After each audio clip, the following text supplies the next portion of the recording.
Bonsoir à tous, bonsoir au public de la Cité Libre, merci de nous avoir rejoints aussi nombreux. Ce soir, nous allons parler de philosophie de la culture, et la thèse qui va être défendue, c'est que, contrairement à certaines intuitions du sens commun en ce début du XXIe siècle, eh bien, certaines cultures valent vraiment mieux que d'autres. C'est la thèse qui va être défendue, ce sera donc une critique du relativisme culturel menée à partir de mes positions morales et politiques, à savoir des positions de gauche. Alors d'abord, on va procéder à quelques éléments de définition des termes du sujet. Comme vous pouvez le voir au début de la page 1 de la brochure, la culture est un terme qui est extrêmement polysémique, d'où un certain nombre de malentendus et de débats en sciences sociales ou dans la vie quotidienne sur ces questions. Donc, on pourrait commencer par distinguer trois sens possibles. Dans une première acceptation, la culture serait un ensemble d'exercices intellectuels ou d'activités qui servent à développer certaines facultés de l'esprit d'un homme. Donc c'est ce qu'on entend quand on dit que quelqu'un est en train de se cultiver, lire des livres, apprendre des choses.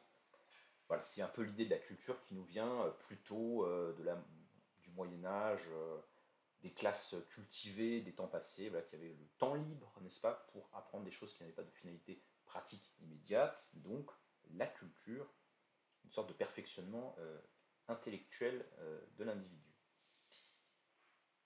Dans un deuxième sens, la culture a une signification collective, elle désigne l'ensemble des usages, des représentations et des valeurs traditionnelles d'un groupe humain. Donc ça serait la culture qui distingue tel groupe humain par rapport à tel autre. Et pour qu'elle le distingue, on a l'idée qu'il faut qu'il y ait quand même une certaine durée qui fait qu'il y a eu une différenciation qui a opéré, une séparation ou en tout cas une singularisation de ce groupe-ci par rapport à un autre groupe, sachant que moi je ne vais pas forcément l'utiliser avec la connotation de traditionnel ou d'ancienneté, parce que dans ce sens-là de la culture, me semble-t-il, on pourrait aussi distinguer des cultures plus modernes, hein, qui ne seraient pas traditionnelles, et dans les sociétés modernes, des sous-ensembles culturels. On peut dire qu'une société est composée, les sociétés modernes en tout cas, sont composées de différentes sous-cultures qui peuvent être régionales, qui peuvent être liées à des entités religieuses, liées à des métiers, à des activités particulières, à des positions dans la hiérarchie sociale, etc. Donc dans ce deuxième sens, la culture se confond avec les mœurs d'une époque, hein, les croyances, les pratiques, les manières d'être des individus qui les distinguent. Et enfin, dans un troisième sens, on peut appeler culture, on peut utiliser le mot culture dans le synonyme du terme de civilisation. Donc, dans ce sens-là, être cultivé, ce serait être civilisé, c'est-à-dire appartenir à une forme de société qui serait voilà, plus parfaite, plus noble, plus développée, harmonieuse, où les gens contrôlent leurs passions et vivent sous des lois et non pas sous la tyrannie de quelques individus puissants. Donc voilà, les sociétés civilisées, les sociétés cultivées, ça peut être des termes utilisés comme des synonymes. Ce qui va nous occuper ce soir pour cette critique du relativisme culturel, ça va être essentiellement le sens de. Et si vous avez bien compris ces définitions de départ, on pourrait très simplement résumer la thèse que je vais défendre en disant que je vais proposer comme solution au problème du relativisme culturel la thèse suivant laquelle il n'y a que certaines formes de culture entendues au deuxième sens du terme, ou en tout cas dans un sens qui se rapproche de cette deuxième définition. Il n'y a que certaines formes de culture qui rendent possible la culture, pris au sens 1, ainsi que la culture, pris au sens 3. Ou pour le dire autrement, il n'y a que certaines configurations collectives des mœurs et des valeurs d'une période et d'un groupe humain donné qui rendent possible le développement intellectuel et moral de la nature de l'homme et le progrès de la civilisation. Donc c'est une thèse qui permet d'articuler les trois sens que nous communique le dictionnaire. Alors, dans un premier temps, je vais souligner qu'il faut bien cerner cette notion de culture, donc au sens 2, hein, que je vais travailler un peu, en la distinguant de une sorte de type de réalité un peu plus générale qui serait le social, ou ce que j'aime bien appeler le monde social pour le distinguer bien, de la nature, du vivant, enfin voilà, ce qui ne serait pas la société humaine. En effet, cette notion de social, de champ social, de monde social, elle est plus vaste, me semble-t-il, que la notion de culture, comme comme on peut le voir avec l'exemple suivant par exemple. Si on parle de hiérarchie sociale, on veut dire que dans une société donnée, il y a des inégalités de pouvoir. C'est social au sens où c'est pas réductible à la nature, et ça n'est pas réductible à la nature parce qu'il y a une variabilité possible des formes de la hiérarchie sociale et de leur intensité. Et ça différencie les sociétés humaines des sociétés animales, qui sont d'une nature pour le coup naturelle, c'est-à-dire immuable, invariante, quelque chose qui appartiendrait à une forme de répétition,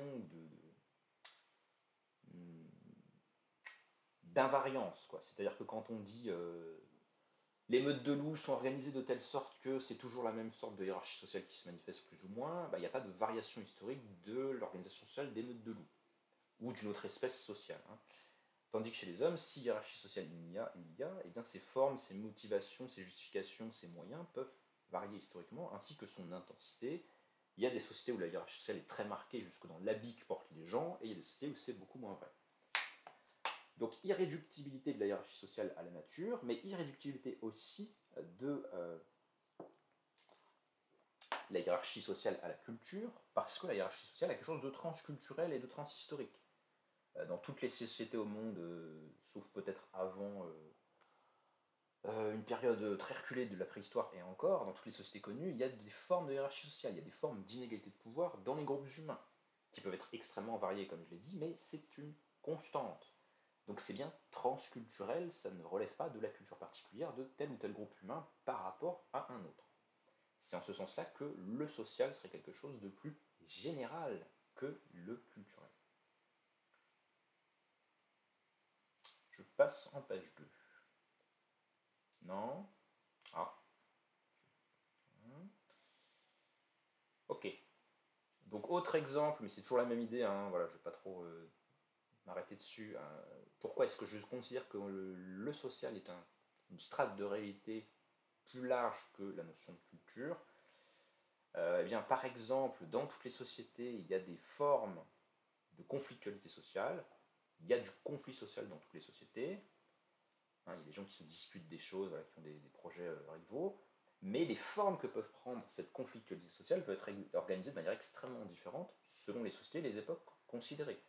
Il y a des sociétés où on résout les conflits par des duels judiciaires et des combats à mort. Mais ça pourrait être des concours d'insultes. Mais ça pourrait être la compétition sportive, qui est une manière d'exprimer un antagonisme social sous des formes non violentes, ou en tout cas moins violentes que d'autres. Et puis, voilà, il pourrait y avoir des formes de conflictualité liées à des négociations salariales uniquement dans une société qui connaît le salariat, et ainsi de suite. Donc, l'expression du fait social sous-jacent qui serait le conflit varie selon le type de société donnée. C'est ces variations qu'on pourra qualifier de culturelles, ou en tout cas comme possédant une dimension culturelle. Et on pourrait dire la même chose de toutes sortes d'autres faits sociaux, comme le changement social, la violence, l'érotisme, le deuil, la politesse, la création du temps social. Il y a des sociétés qui ont tel calendrier et d'autres qui ont tel calendrier, ou même pas le calendrier du tout parce qu'elles ne comptent pas ou elles ne mathématisent pas, mais toutes les sociétés créent un certain temps social, certains rythmes. Il y a des heures qui sont des heures dédiées à ceci ou à cela. Bon. Donc, ceci nous permet de distinguer donc le social du culturel. Je vais plutôt entendre par social ce qui serait de l'ordre d'un invariant dans le fonctionnement des sociétés, ou en tout cas de grands traits généraux, tandis que le culturel serait plutôt de l'ordre du modal, du particulier, ce qui rend quelque peu oxymorique et même ridicule l'expression de particularisme culturel. Parce que si la culture c'est particulier, bon, un particularisme culturel c'est une tautologie. Hein. Ça éclaire aussi cette dimension voilà, de modalité de variation de cas particuliers, la tension bien connue entre le culturel et l'universel, et c'est évidemment sur ça dont je vais intervenir ce soir dans ma critique du relativisme. Alors la définition que je vais retenir donc après ces éclaircissements de la culture pour cet exposé, ce sera que j'appelle culture une dimension du monde social. Quand je dis dimension, il ne faut pas comprendre que ce serait un secteur au sens un espace particulier ou une sphère d'activité bien différenciée des autres activités dans la société. Hein. Il n'y a pas de secteur de la culture au sens où il y aurait un secteur éducatif dans la société, lequel on pourrait lui-même le diviser en diverses instances qui font cette activité d'éducation, des instances familiales, des instances institutionnelles, etc. La culture, c'est une dimension au sens d'un aspect de la chose, mais quel que soit le fait social que vous allez considérer. C'est-à-dire que tout se prête potentiellement à une analyse culturelle, mais ça ne veut pas dire que tout le social se réduit à la culture. J'espère que cette distinction est claire. Donc j'appelle culture une dimension du monde social qui colore et modalise les faits et les processus sociaux, ce qui permet en sciences sociales des méthodes d'analyse par la culture, par la dimension culturelle des phénomènes. Par exemple, si on prend la politique, on peut s'intéresser aux cultures politiques, à la dimension culturelle de la sphère politique ou des activités politiques.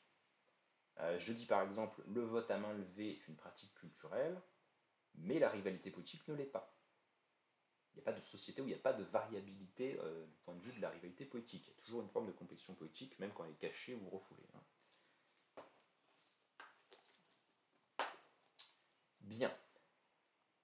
Je serais donc tenté de dire, voilà, dans cette espèce de spécification du sens de la culture, que s'il y a des activités, par exemple économiques, et d'autres qui ne le sont pas, il n'y a pas d'activité humaine qui n'inclut pas un certain élément culturel. La culture, ce serait ce qui introduit justement cette variante ou ce particularisme de telle activité à tel moment donné, dans telle société donnée. Je conçois donc ici la culture dans un sens voisin de celui de style ou de manière de faire. Le culturel s'applique donc sur quelque chose qui est plus fondamental que lui, qui serait le social. Et pour qu'il y ait des manières de faire, il faut bien que sous-jacent à ça, il y ait un faire, un certain être social qui s'exprime ou qui se manifeste et qui se modélise dans des cas particuliers. Voilà, c'était la partie un petit peu ontologie sociale de la conférence. J'espère que la suite sera moins compliquée. Mais je ne vous le promets pas. Alors, maintenant qu'on a bien défini la culture, à la question est-ce qu'il y a des cultures supérieures à d'autres, eh bien, une première réponse dans laquelle il ne faudrait pas tomber, ce serait de répondre ah bah oui, bien sûr, il y en a qui sont supérieures parce qu'il y en a qui sont plus puissantes que d'autres.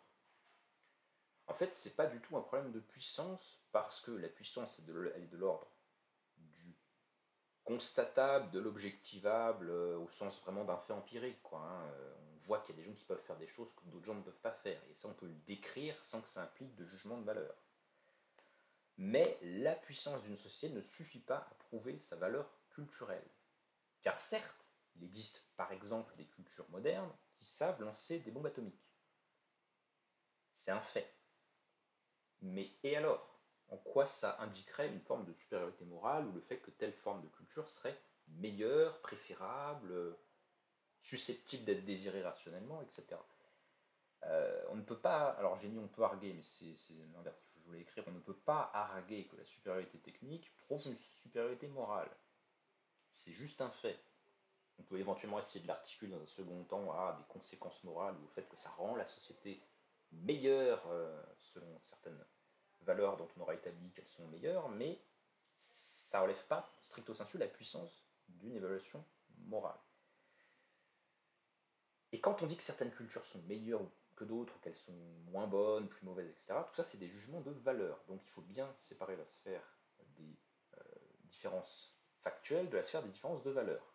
Il y a des sociétés qui sont plus puissantes que d'autres, il y a des sociétés qui peuvent lancer des bombes atomiques et des sociétés qui ne peuvent pas lancer de bombes atomiques, mais ça ne permet pas en soi de discriminer certaines comme étant meilleures que d'autres en un sens moral.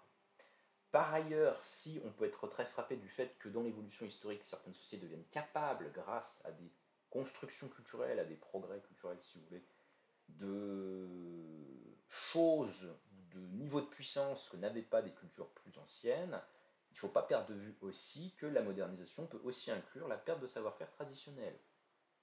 Qui parmi nous saurait se débrouiller tout seul dans une forêt avec les plantes locales, etc. Ou d'autres exemples, j'en ai pas forcément beaucoup, mais à mesure qu'elles évoluent et qu'elles se modernisent, les sociétés sont aussi susceptibles de perdre certains savoir-faire ou certaines pratiques culturelles qui pourtant ont une certaine valeur. Donc on ne peut pas purement et simplement considérer qu'on a affaire à un progrès unilatéral et que l'évolution historique mène toujours la société vers plus de puissance. Peut-être que c'est plus de puissance relativement ou selon certains domaines considérés, mais c'est pas une pure et simple augmentation absolue qui n'intégrerait aucune négativité et aucune perte. Bien. Alors, pourquoi y a-t-il un sujet du relativisme culturel dans la société, les sociétés occidentales contemporaines? Je vous renvoie à une conférence précédente que j'ai faite sur la naturalité du bien, sur la morale, sur les fondements de la morale et sur pourquoi le relativisme moral est susceptible d'être relativement populaire. Je ne retravaille pas ça. Je fais juste remarquer que dans la mesure où il y a un relativisme moral, c'est-à-dire l'idée que rien n'est vraiment bon ou mauvais, objectivement, qui se diffuse dans les croyances et les attitudes des individus, eh bien c'est un type de croyance philosophique, si vous voulez, qui est très favorable au développement d'un relativisme culturel. L'un implique l'autre, ou en tout cas il me semble que tous ceux qui seront relativistes moraux seront aussi relativistes culturels, et je vois mal comment la réciproque ne serait pas vraie. Donc, je pense qu'il y a une très forte covariation des deux attitudes. Certes, le relativisme moral, bon, je fais des précisions un peu, mais c'est un peu en marge.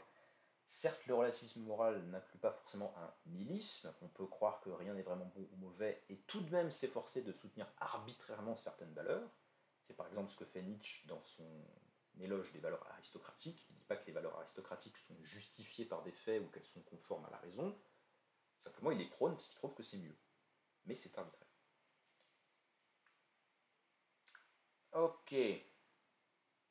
Alors ça c'est la position de Nietzsche qui est affirmative, mais inversement on pourrait tout à fait avoir des gens qui, à la suite d'une plongée dans l'anti-réalisme moral, donc la croyance que rien n'est justifié comme étant bon ou mauvais, eh bien pourraient en tirer une attitude plutôt indifférentiste, passive, et se dire mais à quoi bon finalement affirmer quoi que ce soit, puisque rien n'est vraiment bon ou mauvais, pourquoi préférer un comportement à un autre, il n'y a pas de raison de préférer un comportement à un autre.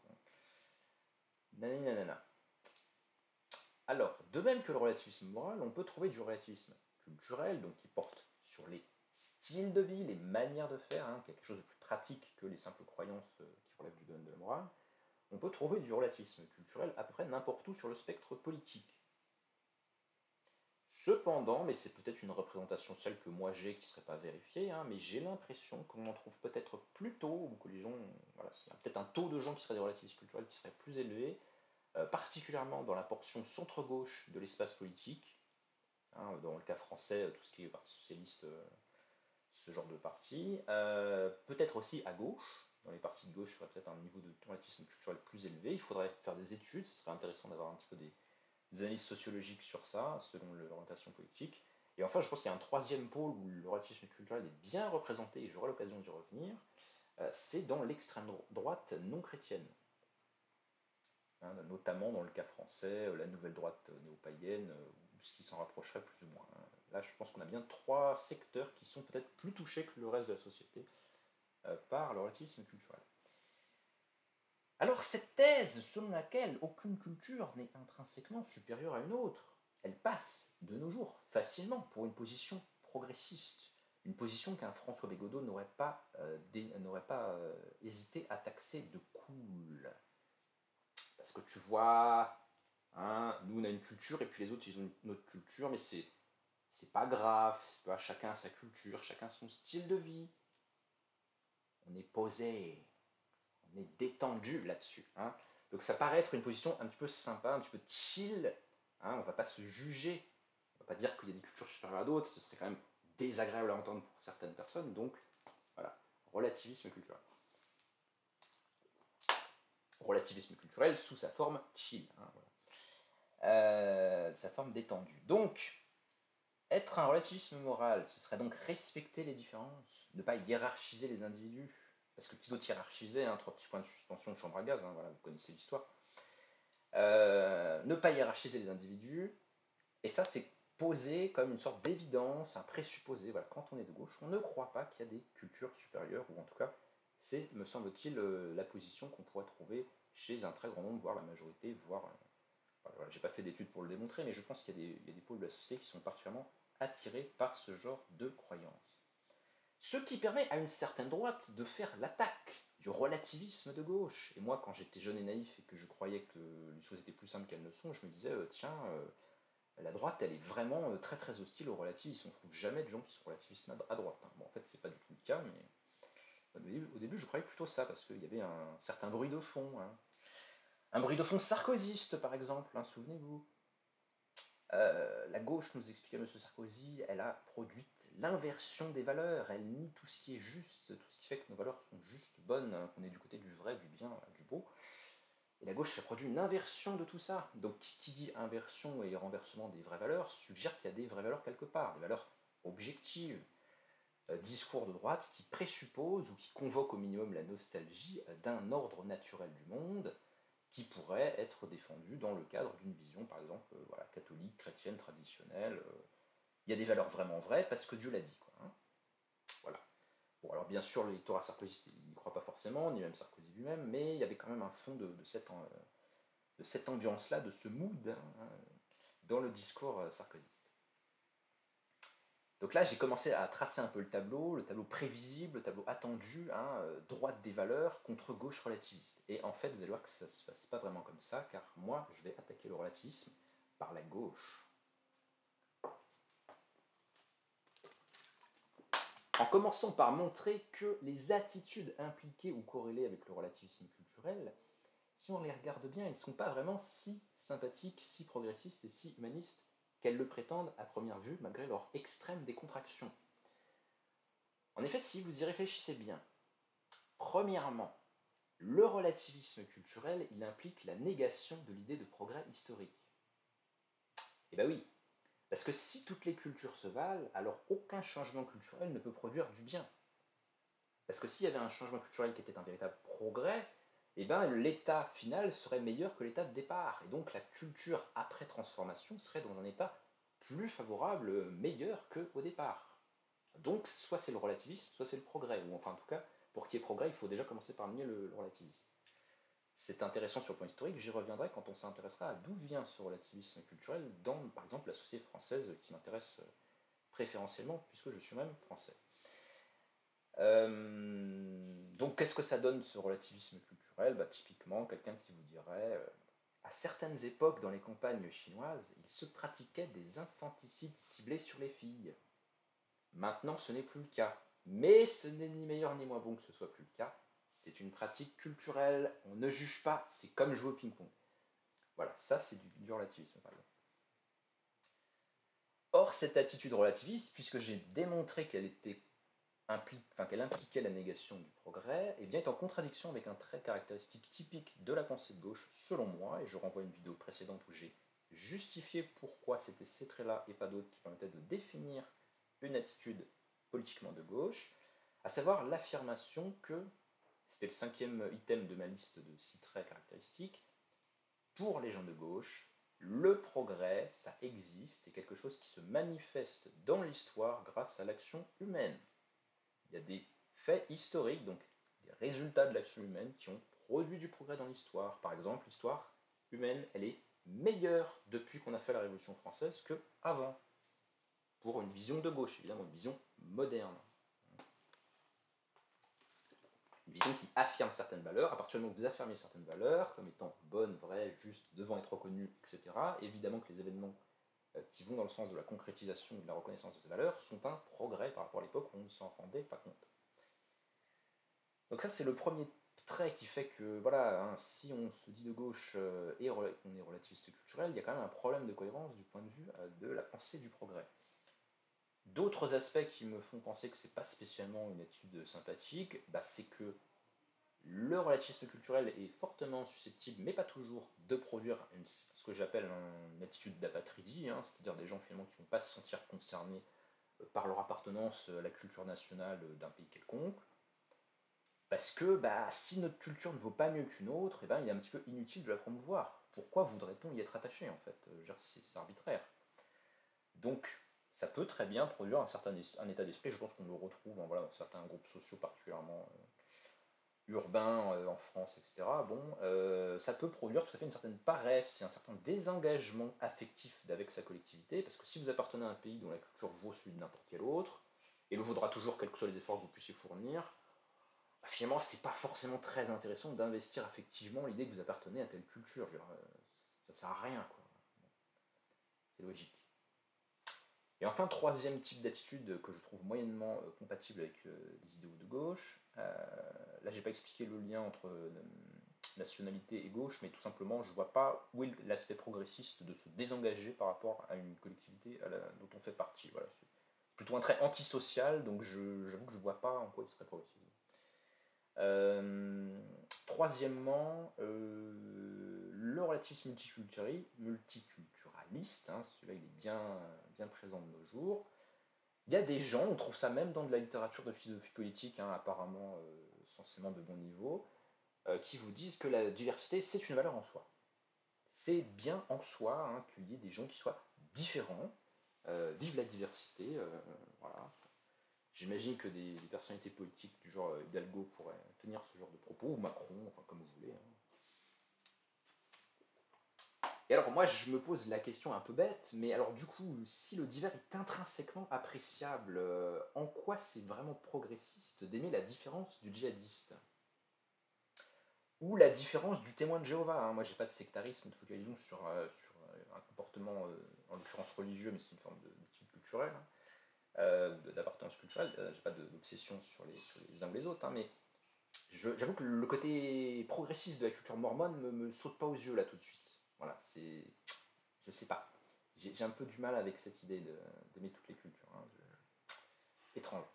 Étrange, et puis surtout, il n'y a pas de progrès possible, donc ça fait quand même beaucoup. Hein. Bon. Donc là, toute cette portion, page 3 de la brochure, vise un petit peu à débunker l'idée que, bon, si, quand on est de gauche, faut être un relativiste culturel, c'est très cohérent. Moi, je trouve que c'est pas très cohérent, et je vais même essayer de vous prouver l'inverse. Car la position progressiste consiste au contraire à chercher à transformer la culture pour faire reculer les préjugés, les archaïsmes, faute d'orthographe, et les blocages au développement humain. Donc il y a certains traits qu'il s'agit de favoriser et pas d'autres. Et donc à promouvoir des formes supérieures de culture. Ici je vais m'appuyer sur la théorie de l'éducation développée par le philosophe et intellectuel communiste italien Antonio Gramsci, l'un des dirigeants du Parti communiste italien dans la première moitié du XXe siècle, qui a beaucoup réfléchi à l'enjeu de la culture, notamment pour la conquête du pouvoir politique et la transformation de la société en général. Et alors Gramsci nous dit que l'éducation, la bonne éducation évidemment, hein, c'est celle qui vise à faire progresser l'élève, ça intéressera ceux d'entre vous qui sont intéressés aux questions éducatives, au travers d'une dialectique et d'un passage réciproque et successif du conformisme social à la réalisation progressive d'une spontanéité critique. Qu'est-ce que ça veut dire? C'est-à-dire que d'abord il faut faire comme le prof a dit, répéter ce qu'il dit, apprendre ce qu'il tient pour la vérité, et progressivement développer un esprit critique, c'est-à-dire oui mais ce qu'on t'a dit c'est pas forcément vrai, c'est l'état du savoir à un certain moment donné, tu peux avoir ton propre avis, etc. C'est le passage de l'un à l'autre, mais il faut commencer par accepter un certain nombre d'éléments comme étant vrais, au moins provisoirement, pour pouvoir ensuite construire sa réflexion, éventuellement critiquer des choses qu'on avait admises sans y réfléchir au départ. Donc un mouvement de progression et de va-et-vient entre le conformisme social et la spontanéité critique. C'est-à-dire que c'est très intéressant sa théorie de l'éducation, Gramsci qui est à contresens d'un certain pédagogisme contemporain. On est vraiment spontané, on est vraiment libre, une fois qu'on a appris, une fois qu'il nous a été inculqué l'attitude du bon élève. Il ne faut pas favoriser la spontanéité immédiate de l'élève qui a envie de faire ce qu'il veut, parce qu'il ne va jamais apprendre quelque chose. Il en va ainsi de l'éducation de la jeunesse qui doit passer par une première phase conformiste, voire coercitive, par laquelle l'enfant doit assimiler de nouvelles dispositions corporelles et psychiques, ainsi qu'une certaine forme de socialité, comme préalable à une éducation plus riche et positive. Donc au début, l'éducation c'est un dressage un peu bête et méchant, et ça vise à dépasser cet état par développement de l'esprit critique progressif. Cette opération de conformisation sera d'autant plus laborieuse et pénible que l'enfant vient d'un milieu social peu éduqué. Alors peu éduqué au sens de peu scolaire, hein, on pourrait faire une critique de cette amalgame entre scolarisation et éducation, parce que l'éducation c'est quand même plus large. Mais bon. Et s'il est issu du monde paysan, Gramsci insiste là-dessus en pensant à sa propre vie, parce qu'il vient quand même, sauf faire de ma part, de Sardaigne, hein, donc une partie de l'Italie qui au début du XXe siècle était très archaïque. Une mission première de l'école élémentaire sera de déraciner les superstitions, les croyances folkloriques en la magie auxquelles l'enfant aura peut-être été exposé dans sa famille et au village. Donc c'est pas la spontanéité immédiate de l'enfant qui est intéressante, c'est ce qu'il va pouvoir penser par lui-même quand il aura développé une vision du monde rationnelle. Mais à mesure que le cursus avance, au niveau secondaire puis universitaire, Gramsci note que l'élément disciplinaire laisse peu à peu la place à l'exercice de la réflexion critique spontanée. À terme, le conformisme se renverse donc en son contraire, comme c'est hegelien, la liberté de jugement. Voilà, ça c'est la pensée éducative de Gramsci, et je pense que c'est beaucoup plus intéressant qu'un certain nombre de facilités, plus ou moins bienveillantes, plus ou moins stupides, de l'époque contemporaine. L'ambition éducative progressiste est donc tout à fait l'inverse d'un gauchisme pédagogique qui, pour masquer sa lâcheté foncière, parce que ne veut pas se confronter à ce que l'enfant est immédiatement, et immédiatement il n'est pas scolaire, hein, c'est pas inné, masquant sa lâcheté foncière, le gauchisme pédagogique invite chacun à ne pas juger l'autre. C'est tellement beau, c'est tellement agréable. À respecter toutes les croyances, entre guillemets, à être fier ou à ne pas stigmatiser les particularismes, les origines, hein, les traits divers et variés, plus ou moins baroques de la personnalité spontanée. Quand bien même celle-ci serait entachée de préjugés. Voilà la confrontation finalement entre deux positions complètement différentes, soit c'est le progrès, soit c'est le relativisme. Et si c'est le progrès, alors dans ce cas-là, il faut éliminer certains traits et faire progresser vers l'acquisition de traits qui seraient meilleurs pour le développement d'une personnalité morale, adulte, saine, vertueuse, comme vous voulez. Hein. Il y a donc une contradiction de fond, et j'y reviendrai dans une brochure ultérieure parce que je compte bien attaquer le gauchisme depuis la gauche en montrant que c'est pas nous. Il y a bien une contradiction de fond entre la gauche et le gauchisme, car il y en a une plus fondamentale, philosophique, entre l'universalisme et le relativisme, entre la modernité et le postmodernisme. Ça, c'était un peu des éléments qui montrent pourquoi je ne pense pas du tout que ce soit progressiste d'être un relativiste culturel, et je vais maintenant montrer qu'en plus de ne pas être progressiste, c'est parfaitement compatible le relativisme culturel avec une orientation politique d'extrême droite. Puisque j'ai dit que ça faisait partie des secteurs de la société qui peuvent avoir une appétence particulière pour ce type d'attitude philosophique. En effet, il est tout à fait possible de concilier une position relativiste culturelle avec des attitudes chauvinistes et xénophobes. Ça marche très bien ensemble. Il suffit de penser que toutes les cultures se valent, donc les autres n'ont rien à m'apporter. Ben oui, parce que si elles se valent, genre, quel intérêt de prendre une autre, ou d'intégrer un item culturel quelconque d'une culture différente quelconque? Ça n'a aucun intérêt puisqu'elles se valent. Donc j'ai qu'à rester dans ce que je suis, c'est très bien. En plus, ce qui n'est pas moi est étranger, ce qui n'est pas moi est bizarre, ce qui n'est pas moi est désagréable, parce que je ne comprends pas ce qu'il dit, il parle dans une autre langue, etc. Bon, voilà. Donc on peut parfaitement combiner ces deux positions, moyennant l'équilibrage affectif et de valeurs qui va bien. Hein. On peut parfaitement défendre de façon unilatérale sa culture parce que c'est la sienne, parce que c'est un confort, parce qu'on y est habitué, parce qu'on conserve la tradition, n'est-ce pas? Et non parce qu'elle est bonne. Ce qui donne en anglais le fameux proverbe bien connu, hein, My country, right or wrong. Peu importe que c'est pas vraiment un item culturel pertinent, il fait partie de ma culture, donc c'est un peu moi. Hein, voilà. Donc on ne peut pas le remettre en cause. Et puis les autres raisons qui font qu'on pourrait tout à fait trouver une sympathie pour les positions relativistes culturelles à l'extrême droite, c'est que le corollaire du relativisme culturel, c'est évidemment la dévaluation des droits de l'homme et de l'universalisme moral. Il ne peut pas y avoir de vérité morale, il ne peut pas y avoir de valeur absolue s'il n'y a pas de vérité morale et si ça ne se concrétise pas dans des formes de culture qui seraient meilleures que d'autres. Donc si elles ne sont pas meilleures que d'autres, elles se valent toutes. Si elles se valent toutes, il n'y a pas de raison que je préfère, que j'accorde une valeur spécifique aux autres cultures. Je peux garder ma culture, je peux imposer la suprématie de ma culture parce que c'est la mienne, je veux qu'elle survive. Et potentiellement, on peut niquer les autres parce que c'est pas ma culture. Ils sont pas dans mon groupe, ils sont pas in group, ils sont pas deux groupes qui a une véritable importance puisque c'est le mien. Voilà. Donc évidemment qu'on trouvera voilà, des attitudes de relativisme, de contestation de l'idée qu'il y aurait des valeurs qui mériteraient de valoir partout. Et on peut concilier donc relativisme et ethnodifférentialisme et isolationnisme culturel. Donc maintenant que j'ai montré que non seulement le relativisme culturel n'avait pas d'appétence ou de cohérence particulière avec les positions de gauche, et qu'en plus il était totalement compatible avec les positions d'extrême droite, ça devrait permettre de sortir de la doxa, de la représentation courante qu'on a des choses, et de commencer à réfléchir. Alors, je vais faire quelques remarques désormais d'ordre historique sur les causes et les origines du succès du relativisme culturel contemporain. Et ce sera un retour aux années 60, back to the 60s. Alors, c'est pas la première fois dans l'histoire de la culture occidentale, de la société occidentale, etc., qu'il y a du relativisme culturel qui se diffuse dans la société. On peut penser à un certain nombre de précédents. Moi, ce que je retiendrai notamment, c'est les sophistes dans l'Antiquité grecque. Les sophistes étant les adversaires de Platon et Socrate dans les dialogues de Platon, qui tiennent très souvent des positions à base de rien n'est vrai, rien n'est juste, tout est discours, toute ressemblance avec Michel Foucault serait non fortuite, voilà, tout est discours. Et puis nous on fait comme ça ici, mais ailleurs on fait autrement, donc finalement rien n'est vraiment justifié, ou justifiable, rien n'est raisonnable, rien n'est rationnel. Bon. Et c'est évidemment ce que vont attaquer les socratiques avec Socrate, Platon et les suivants. Un autre moment beaucoup plus intéressant pour nous d'où nous viennent les études de relativisme culturel dans la société actuelle, c'est le romantisme allemand, hein, en tout cas une partie conséquente des romantiques allemands. Je notais quelques noms.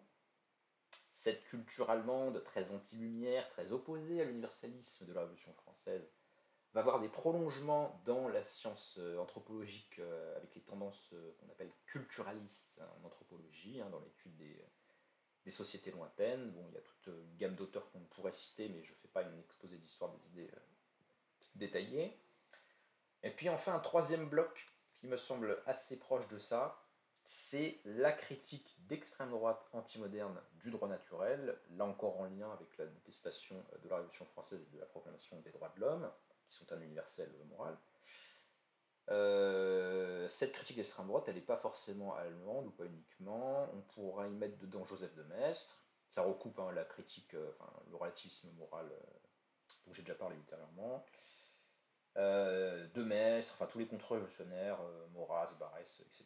Et si on voulait remonter un petit peu dans le temps, on pourrait remonter dans les anti-lumières jusqu'à Pascal au XVIIe siècle, parce que déjà Pascal a cette vision très augustinienne, très pessimiste à base de la raison ne distingue pas le vrai, vérité en deçà des Pyrénées, mensonge au-delà.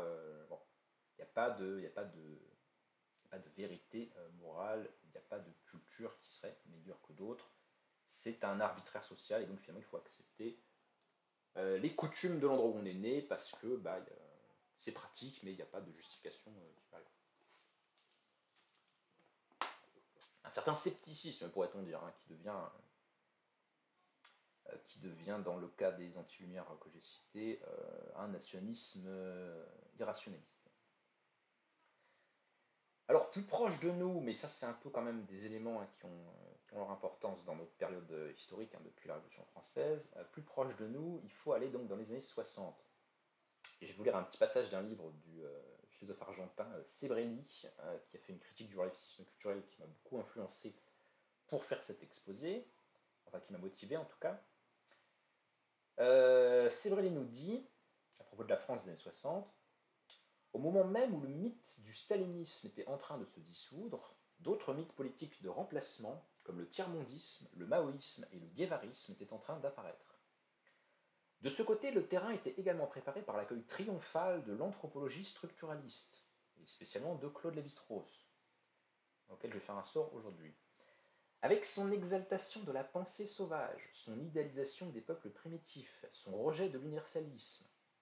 J'aurais pu mettre des citations de Lévi-Strauss, mais j'ai manqué de temps pour finir les détails. Hein. Son rejet de l'unité, de la continuité de l'histoire.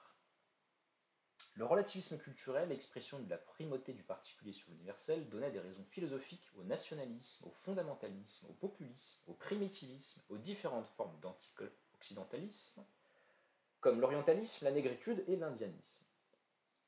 Donc dans cette période des années 50-60, dans les pays du tiers-monde, se produit un ensemble de mouvements de décolonisation, où se radicalisent des mouvements de décolonisation. On peut partir de 1947, l'indépendance de l'Inde, hein.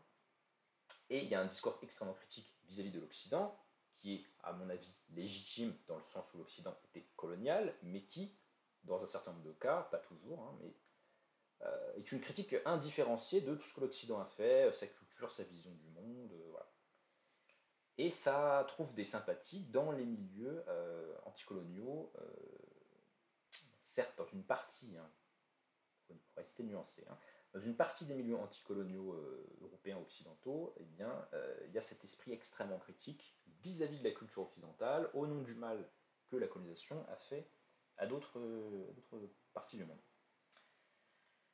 Il y a donc un passage ou un déclin, même si c'est jamais des trucs absolus, hein, c'est un peu des pôles d'attitude, il y a un déclin d'un certain type d'anticolonialisme qui était celui, on va dire, des Lumières libérales, des Lumières socialistes qui avaient pu mener une critique du colonialisme, cet anticolonialisme universaliste qui se réclame des valeurs humaines proclamées notamment par les révolutions américaines et françaises, on le retrouve explicitement mentionné par exemple dans la déclaration d'indépendance du Vietnam. La déclaration d'indépendance du Vietnam, je vous enjoins à la lire, très beau texte, ça commence par dire « Tous les hommes ont été proclamés égaux, tous les hommes ont des droits fondamentaux imprescriptibles parce qu'ils sont hommes, etc. » Et il se réfère explicitement aux constitutions et aux déclarations des droits des révolutions occidentales du XVIIIe siècle, donc à l'humanisme des Lumières. Il commence par dire, ça c'est vrai, et en fait le colonialisme européen a bafoué ses principes, donc nous, Ho Chi Minh et compagnie, nous allons rétablir ces droits fondamentaux et chasser le colonialisme du Vietnam. Ça c'est une forme d'anticolonialisme qui n'est pas relativiste, qui se réclame au contraire d'un universel, et qui a eu ses partisans, y compris dans nos sociétés, avec, entre autres choses, les marxistes anti-autoritaires. Voilà, on fait une critique au nom des valeurs des Lumières, au nom des valeurs de l'humanisme, de la colonisation, on trouve ça chez Marx, chez Rosa Luxembourg, jusqu'à Guy Debord, enfin voilà, tous les marxistes, toute une partie de la gauche socialiste, même l'anarchisme, enfin, voilà. Et ça, c'est ce qui commence à perdre du terrain et à être mangé par un autre type de comportement qui se fait passer pour la continuité du précédent ou sa radicalisation, mais qui n'est pas de même nature, et que je propose d'appeler un gauchisme anti-occidental, qui est d'influence postmoderne, je reviendrai sur les auteurs qui ont influencé ces courants de pensée, mais qui lui est beaucoup plus relativiste, et qui attaque l'Occident comme un bloc. Voilà. C'est-à-dire que vous avez colonisé, donc tout ce que vous êtes est colonial, ou imprégné de colonialisme inconscient, on va traquer ce colonialisme jusque dans les endroits où il n'est pas. Hein, jusque dans les toilettes, aurait dit un homme d'État illustre. Donc un gauchisme anti-occidental qui attaque le colonialisme et l'ethnocentrisme depuis une posture relativiste, qui va consister plus ou moins à prendre parti pour tous ces mouvements de décolonisation ou tiers-mondistes ou de contestation géopolitique des pays occidentaux développés, au nom du fait que leur culture elle vaut autant qu'une autre, donc finalement il faut les laisser tranquilles, voilà, il faut les accepter, il ne faut pas les critiquer, nanana. Et un exemple, à mon avis, assez emblématique de ces attitudes-là, c'est le soutien apporté à Michel Foucault à la révolution iranienne de 1979 et à l'ayatollah Khomeini. Exemple parmi d'autres, mais qui est quand même assez significatif et pas mal repris. Donc voilà, sur ces images, vous voyez un homme tout à fait mis en valeur par un certain relativisme culturel, parce que c'est un opposant, n'est-ce pas, de l'impérialisme américain, comme nous diront aussi bien les islamo-gauchistes que Alain Soral. Et là, le rapprochement est particulièrement savoureux, parce que si vous suivez un petit peu, entre, je ne sais pas moi, les indigénistes et Alain Soral, a priori, l'écart est quand même grand, quoi, hein, si vous voyez un peu ce que c'est que M. Soral et son nationalisme autoritaire. Enfin bon, l'important, c'est que ce que je voulais mettre en exergue avec cet exemple, c'est la diffusion dans l'espace politique un peu partout de tendances relativistes. Et donc finalement, Khomeini, c'est bien parce qu'il résiste aux États-Unis, donc il résiste à l'Occident, donc il résiste au mal. Voilà. Donc on ne peut pas le critiquer, il faut même le soutenir. Alors pourquoi ce succès du relativisme culturel? Bon, je l'ai un peu dit sur le colonialisme européen, donc des années d'effondrement du colonialisme, une critique très forte de la politique étrangère américaine, notamment aux États-Unis avec le développement de la nouvelle gauche, la New Left. Pourquoi est-ce qu'on critique aussi un colonialisme, des pratiques en tout cas assimilées du colonialisme de la part de l'État américain? C'est à cause de la guerre du Vietnam et de son soutien à l'expansion de l'État d'Israël, notamment. On est également dans un contexte d'après la Seconde Guerre mondiale de dénonciation en Europe, notamment du chauvinisme et du nationalisme. Le nationalisme, c'est pas bien, d'ailleurs ça fait des guerres mondiales, il faut donc en sortir. Et je dirais qu'on va en sortir jusqu'à tomber dans les excès inverses, les deux pieds dedans, mais c'est souvent comme ça dans l'histoire, hein, on passe d'une attitude extrême à une autre attitude extrême. Donc, on ne peut pas faire primer notre culture parce que finalement, bah, après, ça fait du nationalisme, ça fait des guerres, donc voilà, tout se vaut, c'est plus sûr, c'est beaucoup plus sûr de dire que tout se vaut, comme ça, on n'a pas besoin de se battre pour quoi que ce soit.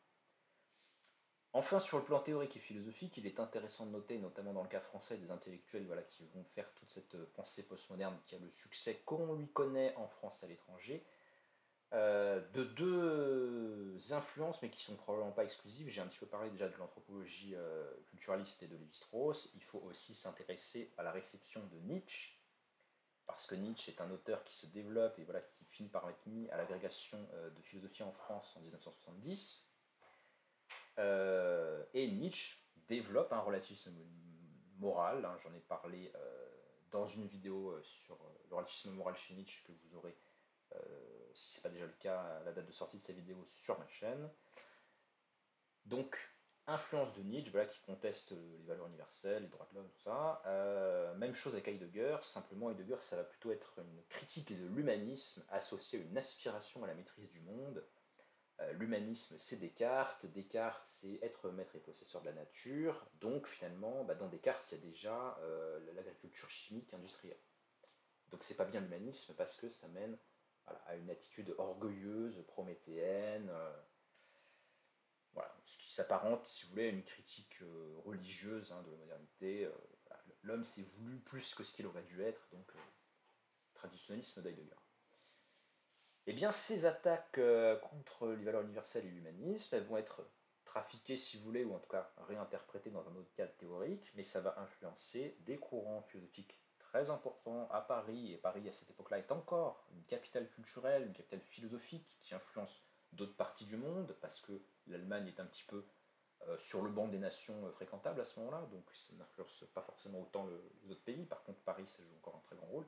À cette époque-là, c'est ces courants qui vont se développer, ces courants postmodernes auxquels on peut rattacher Althusser, Foucault, Derrida, voilà, quelques autres du même ordre, Lévi-Strauss, même si c'est pas un philosophe à proprement parler. Par exemple, sur la question de ce que ça vaut que la référence à l'homme, à l'humanité, Althusser, qui est un marxiste ou qui passe pour tel, nous dit l'homme est un mythe de l'idéologie bourgeoise, le mot homme n'est qu'un mot, c'est-à-dire que ça n'existe pas, hein. On est proche de l'idée de Joseph de Metz, paradoxalement, hein, qui n'est pas le contraire d'un marxiste, hein, mais on est proche de cette idée-là parce que la phrase célèbre de Demestre nous dit toute ma vie j'ai vu des Français, des Italiens, etc. L'homme en soi, je ne l'ai jamais vu, s'il existe, c'est bien mon insu. Donc il y a une négation du général, une négation de l'universel, et un ancrage dans ce qui est particulier, divers, relatif. De façon unilatérale, eh bien, sous une autre base théorique, sous couvert de dénonciation de l'humanité, enfin de l'humanisme de l'académie, de la culture républicaine française traditionnelle, eh bien, on retrouve ce type-là d'attitude, chez Althusser notamment, et à cette époque-là, je sais que c'est un nom qui peut-être ne vous dira plus grand-chose, mais à cette époque-là, c'est peut-être l'un des intellectuels les plus connus en France, avec Sartre, quoi. Hein. Althusser, dans les années 67-68, est mondialement connu. Hop. Donc les origines du relativisme culturel et son lien avec le postmodernisme français des années 60. Postmodernisme qui est aussi un post-humanisme, qui est un post-progrès, post-raison, tout ce que vous voulez. Hein, voilà. Alors, le fond de ce qui pourrait permettre de comprendre, de faire un pas finalement vers nos amis relativistes culturels, on pourrait leur concéder que certes, on pourrait leur accorder que oui, vous n'aimez pas cette idée de hiérarchisation des cultures, et il y a peut-être quelque chose de compréhensible dans cette attitude parce que vous ne voudriez pas que la hiérarchisation des cultures mène à un déni de l'humanité, auquel on pourrait rattacher, eh bien, voilà, typiquement le nazisme, les nationalismes européens de la période précédente, voilà, le suprémacisme, nanana. Cependant, il y a une erreur fondamentale. Ah oui, alors, pardon, je finis sur l'exposé de cette position. Donc, on pourrait comprendre qu'ils aient cette attitude de refus de hiérarchisation des cultures par rejet du colonialisme, qui évidemment se prétend animé par des valeurs supérieures qui va imposer aux autres, ou bien par reliquat de l'antinazisme, ou volonté de combattre a posteriori les attitudes chauvines qui avaient pu mener aux guerres mondiales. Donc on va apaiser tout ça et libérer tout le monde en niant qu'il y a des cultures supérieures à d'autres. Ce sont donc des années 60, et suivantes, marquées par de fortes attaques de l'humanisme universaliste occidental, considéré comme masque de la domination coloniale et bourgeoise. Et ce sont des attitudes qui continuent encore de nos jours, avec en France notamment le courant indigéniste et le courant décolonial. En tout cas, une partie de ce qui se produit sous cette appellation-là relève de cette attitude idéologique que je décris. Je vous renvoie notamment aux travaux excellents de Stéphanie Rosa, qui a fait un peu la genèse intellectuelle de ces courants gauchistes anti-relativistes, anti-relativistes culturels. Alors, le problème de cette position, dont j'ai expliqué un petit peu les motivations et le contexte d'émergence, je vais maintenant l'attaquer et la détruire. Le problème de cette position, c'est qu'elle méconnaît que la valorisation de l'humanité est elle-même un trait culturel. C'est pas toutes les cultures qui disent que tous les hommes ont des droits, vous voyez. Donc ça semble pas une idée si extraordinaire que ça, mais l'humanisme, l'universalisme, l'idée qu'il y a des vérités morales accessibles à la raison, que la raison est partagée par tout être humain, eh bien, toutes les cultures et toutes les civilisations du monde n'ont pas pensé ça, vous voyez. Eh oui. Et on peut même dire que cet humanisme que je décris, dont je décris un peu les traits, c'est quelque chose dans lequel l'Occident, la propagation de cette vision-là de l'homme et de l'humanité, eh bien c'est quelque chose dans lequel l'Occident a joué un rôle majeur, si ce n'est unique. Je ne vais pas me prononcer parce que je veux bien qu'il y ait des attitudes similaires qu'on pourrait retrouver dans telle ou telle civilisation lointaine, etc. Je ne suis pas omniscient, je veux bien qu'il y ait des analogues culturels possibles et probables dans d'autres sociétés, mais globalement, ça semble quand même quelque chose de surreprésenté dans la civilisation occidentale et pas dans les autres. C'est donc qu'elle a quand même un certain mérite, si tant est qu'on soit capable d'accepter qu'il y aurait quelque chose d'intrinsèquement bon dans une position morale humaniste. En effet, qui sont les hommes qui ont pensé les droits de l'homme avec un grand H, c'est-à-dire l'homme en général, c'est-à-dire tous les hommes, c'est-à-dire toute l'humanité, l'universel, quoi. Eh bien, c'est pas les Mayas, c'est pas non plus les Japonais, civilisation remarquable et raffinée au demeurant, mais factuellement, c'est pas eux qui ont inventé la DHC. Voilà, c'est un fait historique, ça ne s'est pas produit à cet endroit-là de l'espace-temps. La culture qui a développé cet humanisme, c'est la culture occidentale, ou en tout cas c'est ce qui, dans la culture occidentale, parce que l'Occident a fait beaucoup d'autres choses, pas forcément positives ou glorieuses, mais c'est la partie de cette civilisation qui hérite de la raison, de l'invention de la raison en Grèce ancienne, de l'universalisme gréco-romain, parce que ce sont ces cultures-là anciennes, et l'Occident se définit par sa référence constante, séculaire à ce passé-là, c'est ce passé-là qui nous définit culturellement, c'est à ce passé-là qu'on se réfère, et nous héritons donc de l'universalisme gréco-romain, nous héritons de la reprise de l'universalisme gréco-romain dans le droit naturel chrétien du Moyen-Âge, dans l'humanisme médiéval qui a émergé au moment des réformes grégoriennes notamment. Je renvoie une autre vidéo sur ce thème-là que je ferai ultérieurement. La défense des droits naturels des Amérindiens, voilà, parce que des cultures qui vont piller d'autres cultures, enfin des peuples qui vont piller d'autres peuples, il y en a eu toutes sortes dans l'histoire de l'humanité, les Mongols, les Aztèques qui voulaient, ils ont fait des guerres, mais on n'a pas vu dans ces sociétés-là une dénonciation par des gens de ces sociétés-là du mal qu'elles étaient en train de commettre à d'autres. Or, dans le cas de la civilisation occidentale, quand l'Occident a rencontré les populations du Nouveau Monde, les Amérindiens, et que les conquistadors ont été les violer, les piller, les torturer, ce qui est un fait banal dans l'histoire de l'humanité, aussi terrible que ce soit, c'est banal. Et bien l'Occident, il a quelque chose quand même d'assez étonnant. Il y a des gens qui se sont dit, en fait c'est mal, en fait il ne faudrait pas tuer les Indiens, parce que ce sont des êtres de droit. Et bien cette idée-là, qui peut sembler une évidence pour nous modernes, elle n'est pas si évidente que ça à l'échelle de l'histoire de l'humanité, elle marque bien un progrès moral qui est survenu dans certaines cultures, sous certaines conditions, et qui fait la valeur en fait de notre forme de culture. Et donc tout ça n'est pas un hasard, tout ça n'est pas arrivé sans raison. Nous sommes les héritiers de la culture humaniste de la Renaissance, ou en tout cas nous pouvons l'être si nous voulons nous référer à cette partie-là de l'histoire de la civilisation occidentale. Nous sommes les héritiers du mouvement des Lumières, en tout cas moi je me définis comme tel, la gauche hérite de tout cela notamment. Ce n'est quand même pas par hasard que le siège des Nations Unies se trouve à New York.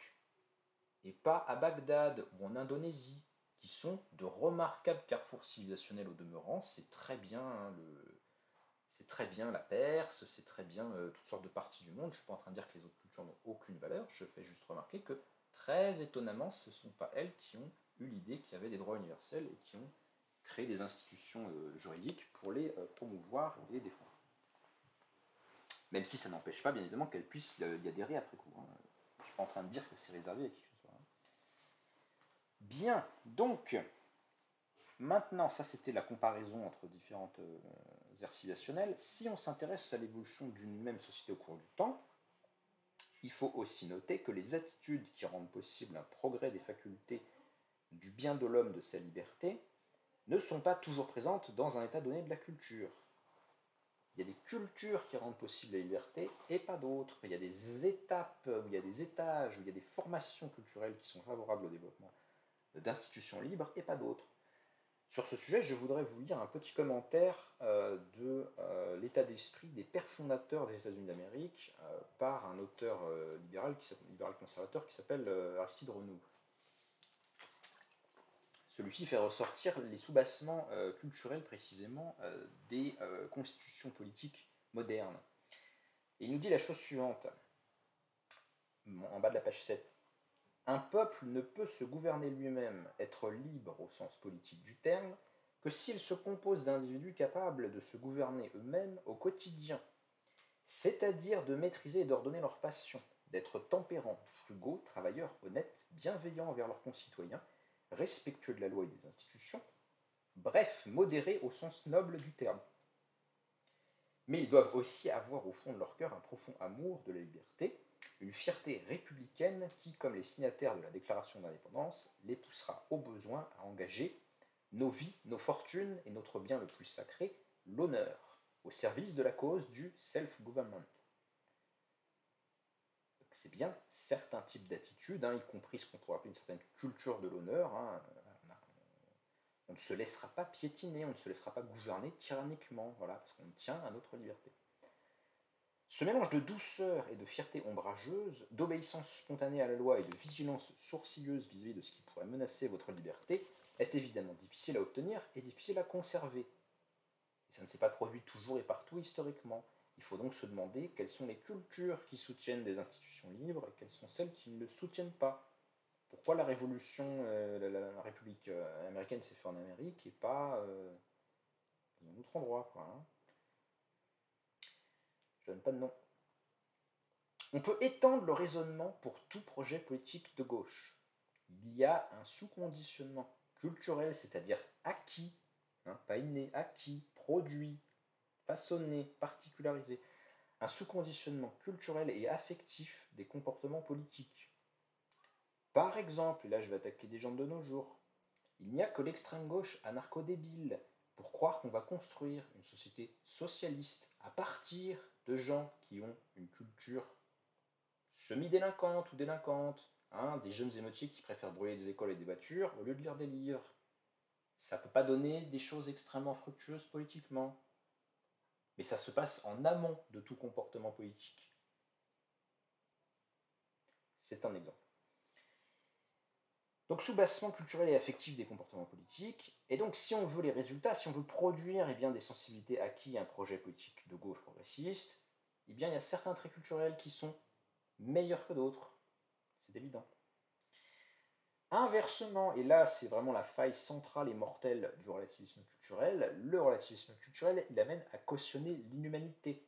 Donc je fais un renversement de l'accusation, si vous voulez, l'accusation de départ c'était de dire si on dit qu'il y a des cultures supérieures à d'autres, ça risque de mener à des comportements inhumains vis-à-vis des autres, et je renverse l'accusation, au contraire c'est le relativisme culturel qui amène à cautionner l'inhumanité, parce que le relativisme culturel, en bonne logique, il est obligé de dire, vous savez, les Aztèques qui faisaient des sacrifices humains, c'est dans leur culture, on ne peut pas juger, je lève les mains, voilà.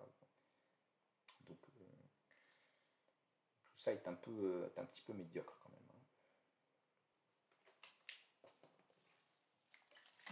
Alors je prends l'exemple des Aztèques, mais je voudrais quand même pas vous laisser partir sans m'être un petit peu mis en danger plus que ça. Donc j'aurais pu prendre des exemples de normes religieuses contemporaines, parce que c'est bien beau de critiquer les Aztèques, mais bon, il n'y a plus trop de pratiques de sacrifice humain de nos jours. Dans le même genre d'idée, si on ne tombe pas dans le relativisme culturel, si on pense qu'il y a vraiment des valeurs et des cultures supérieures à d'autres, celles qui intégreraient des études humanistes par exemple, eh bien, ça va être vraiment difficile de tolérer cette idée puritaine, sexiste et patriarcale au possible, suivant laquelle le respect de la pudeur exigerait des femmes de s'envelopper dans un tissu, de préférence sombre, et de ne pas leur serrer la main lorsqu'on est un homme, et quelques autres trucs de cet ordre. Vous voyez, le côté progressiste de tolérer tout le monde ne me frappe pas là tout de suite quand je pense à ça, par exemple. Et je pourrais prendre d'autres exemples du même genre, je n'ai pas d'obsession particulière. Donc le fond de ma critique du relativisme culturel, pourquoi c'est pas de gauche, pourquoi c'est pas progressiste? Parce que, sous prétexte de tolérance, on banalise le mal. Alors que, pour un authentique humanisme, l'inhumain ne doit pas être toléré.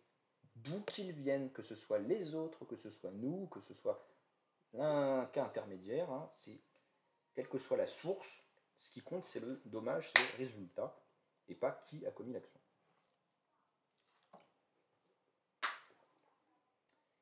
C'est pourquoi la gauche devrait défendre la culture occidentale, au moins dans la mesure où elle est porteuse de tout ce que j'ai développé précédemment, de tout ce qui s'est fait de grand intellectuellement, moralement, philosophiquement, depuis la naissance grecque de la raison, c'est-à-dire de l'esprit critique, de l'interrogation illimitée. On va pouvoir penser autre chose que la tradition et la répétition infinie de ce qui s'est déjà dit, parce qu'on a le droit de penser par soi-même. Tout ça nous vient des présocratiques et de l'universalisme moral de Socrate dans l'Antiquité, qui le premier a pensé, semble-t-il, que tous les hommes ont une même nature et une raison et un bien qui dépend de ce qu'ils sont, et ce de manière universelle. C'est ça que la gauche doit préserver, et dans la mesure où c'est une partie de l'histoire et de l'héritage culturel occidental, eh bien, elle devrait arrêter de faire de l'ethnomasochisme pour ceux qui tombent dans ce péché.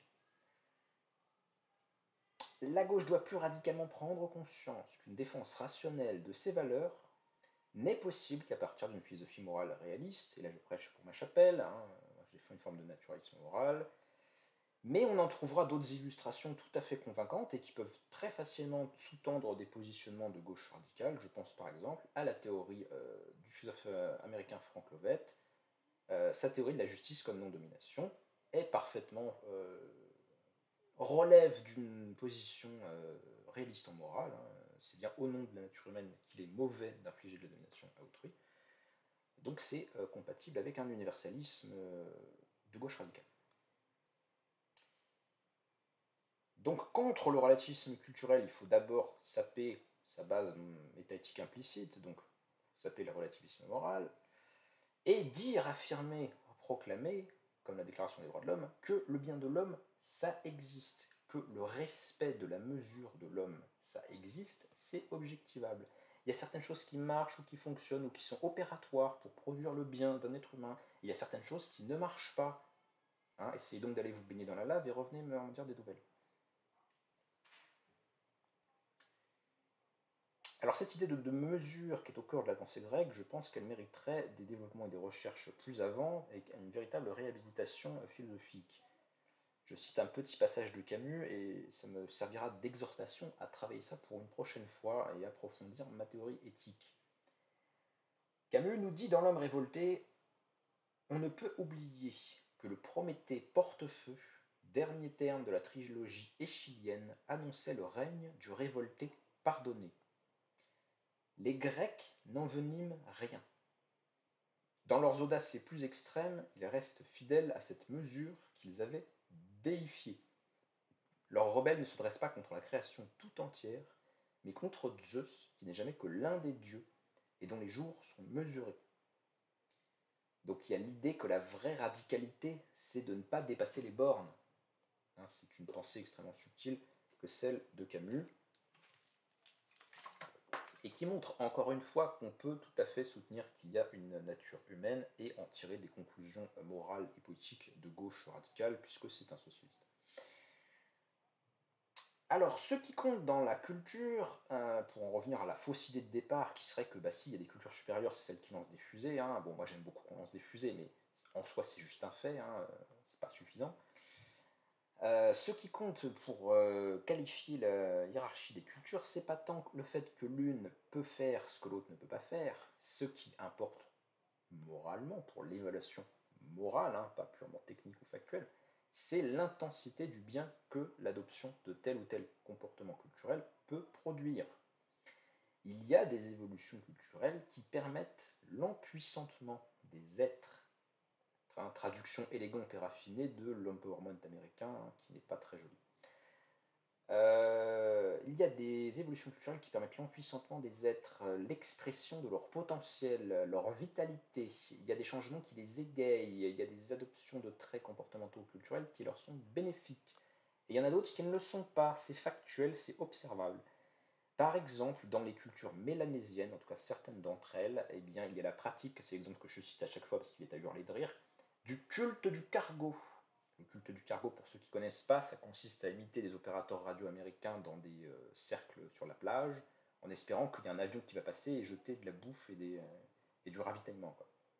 En fait, ça ne marche pas parce que pour que ça marche, il faudrait une radio, vous voyez, hein, mais ça, ils n'ont pas compris ça, les locaux. C'est quand même un comportement relativement débile, hein, voilà, sans être un impérialiste culturel mexicain, bon, c'est quand même un peu con. Ça ne sert pas le bien des gens de ces cultures mélanésiennes parce que le culte du cargo ne produit pas réellement leur bien. Voilà, ça n'a pas de conséquences positives, ça leur fait perdre du temps et des ressources. Ça marche pas. Voilà. Donc c'est un trait culturel qui devrait perdre et faire autre chose. Alors, dans quelle mesure une culture peut être dite bonne? Je ne développe pas sur le sens du bien, pas plus que je ne suis en train de le faire là, hein, puisque j'ai déjà fait 2 vidéos sur le fondement de la morale et la justification du réalisme moral. Je vous renvoie à ma chaîne.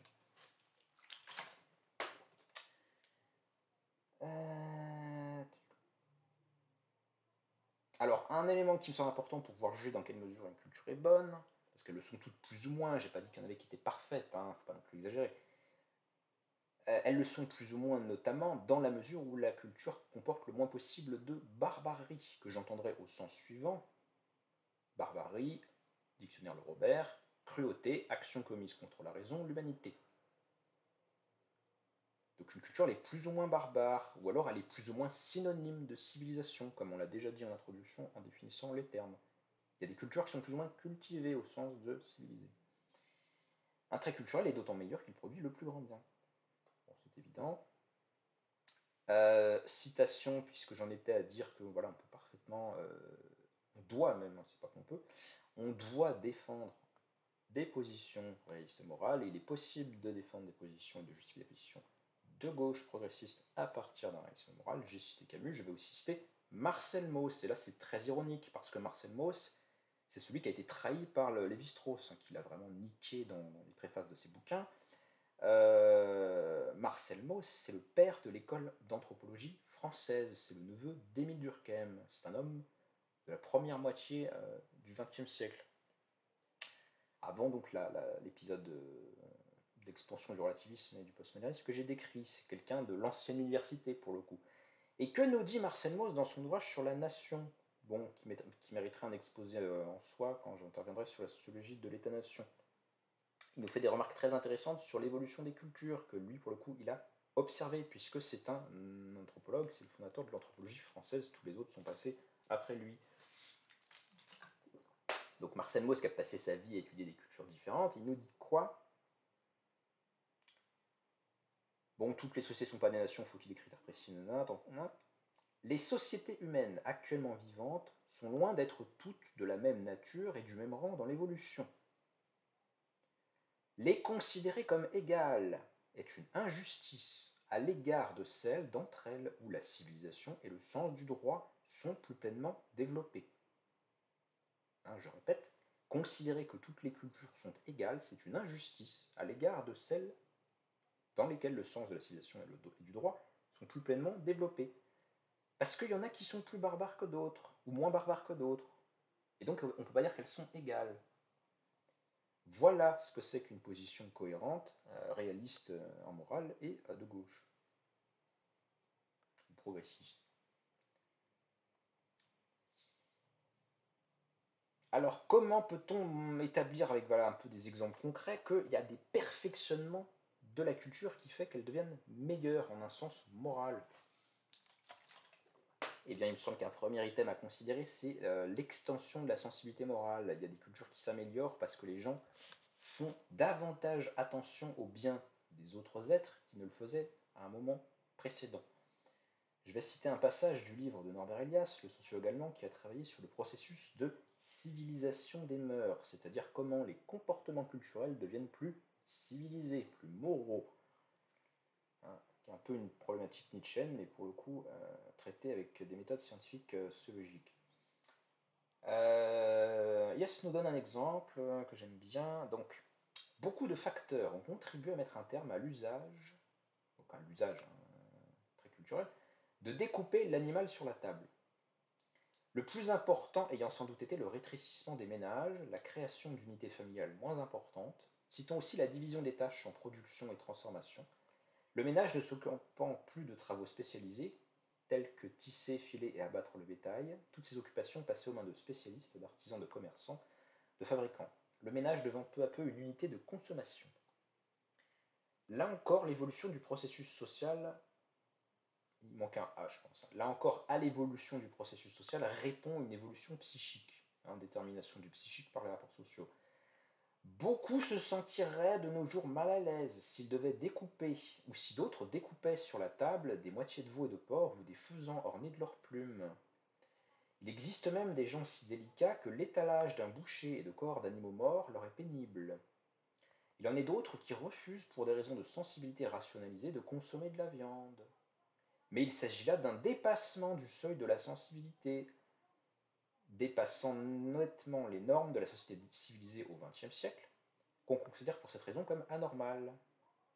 Ouvrage paru en 1939. Donc là, il nous dit, bon, il y a des gens, ils pensent que manger de la viande, ça se fait pas, quoi. Vraiment, c'est intolérable, c'est pas moral.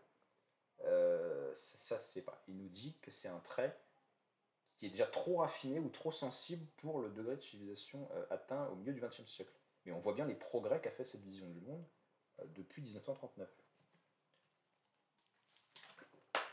Alors ça veut dire quoi? Ça veut dire plein de choses, mais d'un point de vue stricto sensu moral, parce qu'il y aurait beaucoup de choses à en dire, tout simplement, moi je soulignerais dans ce développement sur le rapport à l'animal qu'il y a des cultures dans lesquelles on se soucie plus ou moins du bien des animaux, et qu'on leur fait davantage de bien, et que davantage de bien est produit pour ces êtres, en l'occurrence les animaux.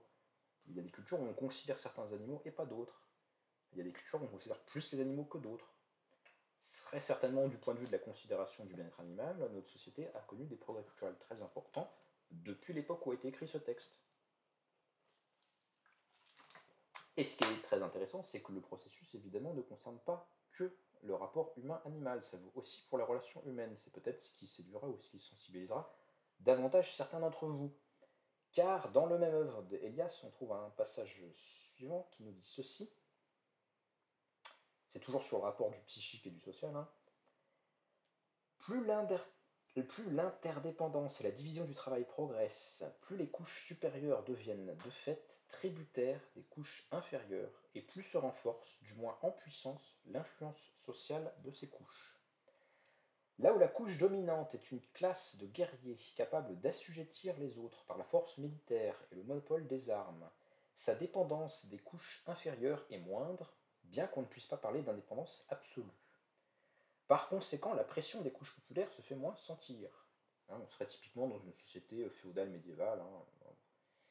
Et la couche dominante est plus orgueilleuse, elle méprise ouvertement le menu frutin, elle se sent beaucoup moins tenue à la modération, à la répression de la vie pulsionnelle. Donc il y a des états, des rapports sociaux qui produisent des attitudes psychologiques et culturelles, avec par exemple une aristocratie qui méprise le bas peuple, ou au contraire des gens qui sont de plus en plus égaux, et qui vont avoir des rapports de plus en plus pacifiés et apaisés. Et évidemment, le deuxième type de cas me semble évidemment plus humain et plus favorable au bien-être des personnes que le premier. Si vous avez un doute, allez passer vos vacances au Moyen-Âge, vous m'en direz des nouvelles.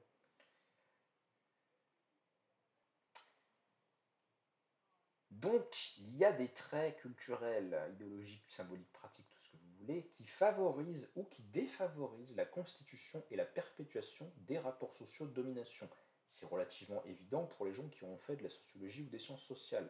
Cependant, ça doit amener toute personne de gauche d'un valeur constituée à soutenir qu'il n'y a pas d'égalité des cultures, puisque certaines sont plus barbares que d'autres, ou que certaines sont moins susceptibles que d'autres de favoriser des rapports sociaux de domination en les perpétuant par des médiations idéologiques, symboliques, pratiques, etc. Autre exemple, mais c'est toujours la même idée, il y a des cultures de guerre, hein, donc c'est-à-dire des manières dont sont formés, entraînés, idéologisés, etc. les soldats. Il y a des cultures de guerre qui favorisent l'adoption de la terreur comme arme de guerre ou pas. Et puis il y a des gens auxquels on fait des cours de droit et de morale en leur disant, tu sais, on ne peut pas faire n'importe quoi à la guerre, il y a des règles. Bon. Il y a des cultures de guerre qui sont plus ou moins susceptibles de donner naissance à des crimes de guerre ou non. Hein, ceux qui ont des références en histoire militaire pourront en ajouter à ce point de l'exposé, mais tout ça est démontrable. Alors, j'ai oublié de traduire ce passage, mais c'est un philosophe qui nous dit que le progrès moral survient dans les cas où les sociétés et les individus peuvent être intégrés à des systèmes de décision et de discussion collective qui sont plus inclusifs, mieux informés et qui prennent en compte les participants qui prennent en compte le point de vue des différents participants, etc. Bon, qu'est-ce que ça peut être un progrès moral du point de vue de l'intégration à des discussions, par exemple, démocratiques? Eh bien, il va sortir plus de bien d'une culture qui accepte que tous les individus affectés par une décision aient voix au chapitre en matière de prise de décision que d'une culture où vous faites ce que je dis parce que c'est moi qui l'ai dit. Voilà. Ça va permettre une meilleure diffusion de l'information, une meilleure prise en compte des aspirations de chacun, une meilleure acceptation de la décision une fois qu'elle a été prise, parce que c'est plus facile de faire accepter une décision à quelqu'un quand on lui a demandé son avis que quand c'est marche ou crève. Donc là, c'est un exemple ciblé institutionnel et politique. Il y a des mécanismes de décision qui produisent plus de bien que d'autres, et donc il y a des pratiques de discussion collective ou de délibération de décision qui sont meilleures que d'autres, parce qu'elles produisent plus de bien que d'autres. Etc., etc. Ou qu'elles engagent plus de personnes que d'autres, ou qu'elles sont mieux informées que d'autres. On pourrait parler de l'importance de la liberté de la presse, ou d'un bon système d'information, d'un système d'information qui permet aux gens de ne pas avoir des croyances délirantes, ou en tout cas pas trop, ou le moins possible. On pourrait dire que quand les gens ont une culture scientifique, eh bien, ça produit des individus plus éclairés que dans les gens qui n'ont pas de culture scientifique, etc., etc. Donc, la culture est bonne dans la mesure où elle favorise le développement et l'épanouissement des êtres humains. Ça découle de la définition du bien qui est présente et justifiée dans ma vidéo sur le réalisme moral. Puisque le bien a un fondement objectif, eh bien, on peut parler de bonne culture de façon objective ou de mauvaise culture, ou en tout cas de degré de perfectionnement moral des différentes cultures qui fait qu'elles ne sont pas égales précisément. Et que les sous-ensembles culturels au sein d'une même société ne sont pas égales. Hein. La culture d'un gang de tel ghetto, de telle partie de tel pays, est peut-être pas aussi susceptible de permettre le bon développement de la personnalité humaine qu'un autre environnement social, voyez. Alors, la culture, elle doit être adaptée aux exigences des situations historiques pour pouvoir justement produire le plus de bien possible. Et c'est pourquoi, et là je vais changer un peu de pivot et attaquer ailleurs, et c'est pourquoi elle ne doit pas, et de façon factuelle, elle n'est jamais figée, immuable, on ne doit pas la considérer comme étant parfaite à un quelconque moment, elle n'est jamais au-dessus de la critique, elle n'est jamais non améliorable, elle n'est jamais non susceptible de progrès. Et ceux qui pensent pareil, et ceux qui pensent le contraire, ne sont pas de gauche. Quand bien même ils seraient... Voilà. J'aime toutes les cultures, j'aime la diversité des cultures, mais oui, mais si tu ne penses pas qu'on peut les critiquer et les perfectionner, au nom de quelque chose justement qui les dépasse, hein, qui vaut au-delà de ce qu'elles sont à l'instant T, eh bien tu n'es pas progressiste. Je sais même que c'est dans le nom. La permanence culturelle, encensée ou désirée par certains, n'a pas de valeur intrinsèque. Elle a une valeur en tant qu'elle produit des bienfaits. On aime le fait qu'on fait des choses comme ça parce que le résultat est bon, et pas parce que c'est notre manière de faire. C'est ça le point de vue rationnel, la défense rationnelle d'une certaine appartenance culturelle. L'apparence culturelle a de valeur dans la mesure où elle produit des bienfaits, ce qui passe par la résolution continue de problèmes. Maintenant, je vais parler un petit peu de l'utilité de la culture. Finalement, j'ai distingué au début de mon exposé la culture de l'ensemble du monde social, je l'ai située parmi d'autres types de réalités. Mais à quoi ça sert finalement? Pourquoi c'est là? Pourquoi pourquoi on modélise, pourquoi on fait des choses de manière particulière. Et plusieurs réponses à ça, évidemment, hein, c'est très vaste. Alors d'abord, je souhaiterais développer un point que j'ai appelé, je vérifie un peu mon temps, j'avais dit 1h30, faudrait pas faire plus de 20 minutes, quoi. Ouais. Donc dans un premier temps, je souhaiterais traiter de ce que j'appelais l'artefactualité culturelle, ou de cette expression anglaise que j'ai un peu trafiquée, la culture c'est ce que tu en fais. Ou c'est ce que tu fais avec plutôt, hein, what you make of it. Dans notre référentiel culturel, il est conventionnellement admis que le rouge, ce serait la couleur du danger. Bon, entre autres choses, ça peut aussi être la couleur d'autres significations, mais admettons que ce soit la couleur du danger. Bon. C'est un symbole, donc l'association entre rouge, la couleur, et danger, le sens, c'est un symbole, hein, c'est un signe conventionnel. On aurait pu créer un autre symbole avec une autre couleur, ou utiliser la même couleur pour une autre signification, ça aurait donné tout autant de symboles différents. Mais, car la culture c'est ce que tu fais avec, un symbole peut être plus efficace qu'un autre. Par exemple, c'est probablement plus intéressant pour le bien du développement de la société d'utiliser le rouge pour signifier le danger plutôt qu'une autre couleur qui serait beaucoup moins capable, par ses propriétés intrinsèques ou par sa relation avec nous en tout cas, de frapper notre attention. Par exemple, un bleu très foncé, voilà, qu'on ne verrait pas très bien, ça remplirait moins la fonction pour laquelle on a choisi la création de ce signe. Donc il y a des choix de création de conventions culturelles qui sont plus pertinentes que d'autres. Mais plus pertinentes pourquoi? Pas plus pertinentes dans l'absolu, pas plus pertinentes parce qu'on l'a choisi, pas plus pertinentes parce que la tradition nous l'a légué, pas plus pertinentes parce que Dieu lui-même est apparu et nous a dit rouge c'est la couleur du danger. Non, c'est plus pertinent parce que ça nous permet de résoudre nos problèmes. Et donc c'est contextuel, c'est humain, ça arrive à un instant donné dans des circonstances données. Donc le même item culturel, il peut être pertinent ou pas en fonction du contexte.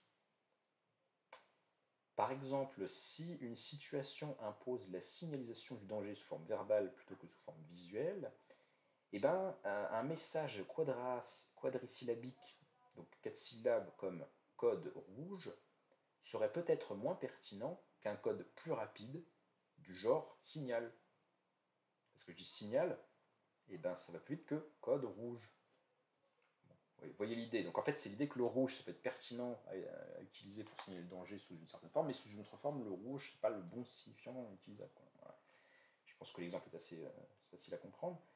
Donc il y a une utilité contextuelle des symboles culturels, mais des conventions, des pratiques culturelles, ça marcherait aussi.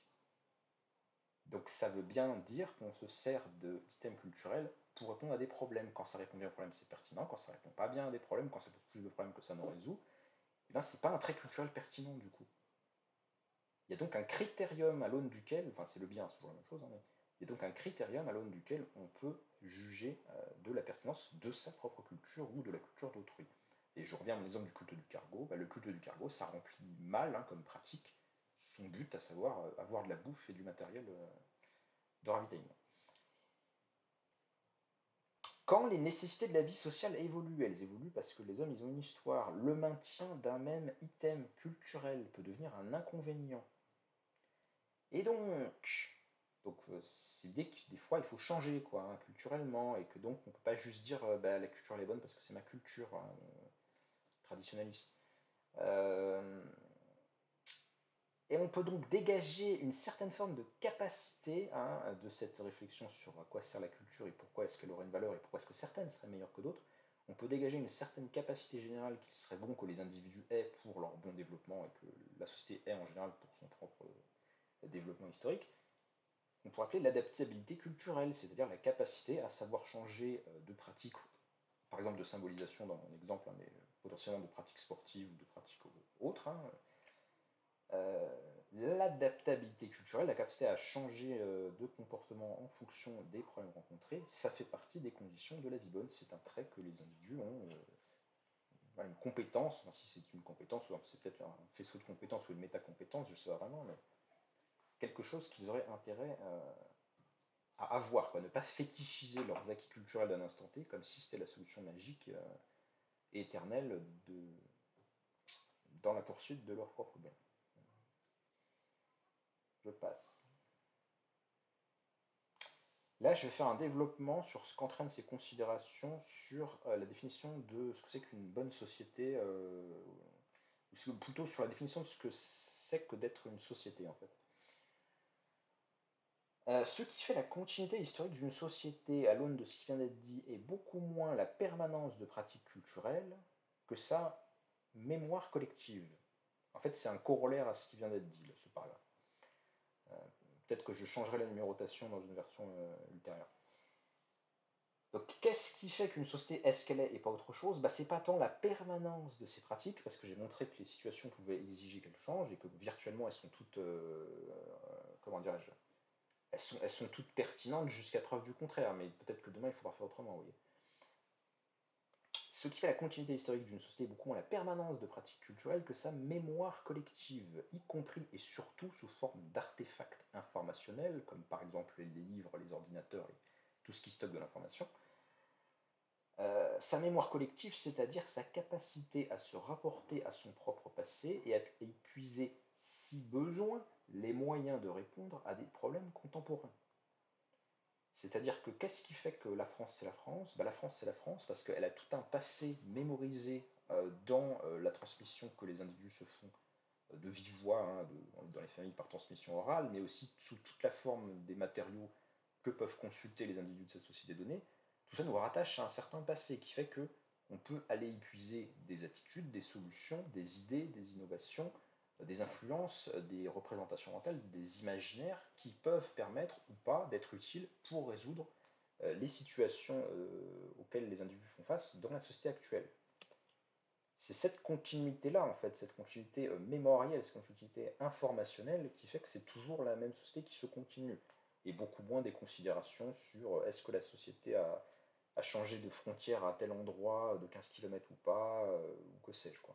Où est-ce qu'on est encore chrétien, où est-ce qu'on n'est plus chrétien. Il me semble que la continuité de la société française se reconnaît beaucoup plus au fait qu'on peut aller voir ce que c'était que d'être un Français chrétien du XVIIe siècle que est-ce qu'il y en a encore aujourd'hui, quoi. C'est l'accumulation en fait qui fait la couche de continuité. Je défends cette théorie définitionnelle finalement sur la nature de la permanence de la société par analogie avec la théorie de David Hume sur le sujet. Alors peut-être ça parlera à ceux qui en philosophie ont étudié un petit peu Hume ou les théories de la personnalité et de l'identité. Qu'est-ce que nous dit Hume? Il nous dit que l'individu psychique, donc le moi, quoi, la personne que vous êtes, n'est pas défini par la continuité de son caractère, parce que vous pourriez changer de trait psychologique, ou d'humeur, ou d'état mental, hein, ni non plus par la continuité temporelle de son corps, parce que bon, à la limite, on peut vous couper une main, vous êtes toujours vous, quoi, hein, et puis vous n'allez pas toujours avoir le même corps non plus. Mais ce qui fait votre continuité, ça va plutôt être la mémoire, c'est-à-dire que c'est parce que vous avez les moyens de revenir à des représentations que vous avez intégrées dans le passé qu'il y a une continuité entre ce passé et vous, en fait. Inversement, si on vous efface la mémoire, vous n'êtes pas la même personne.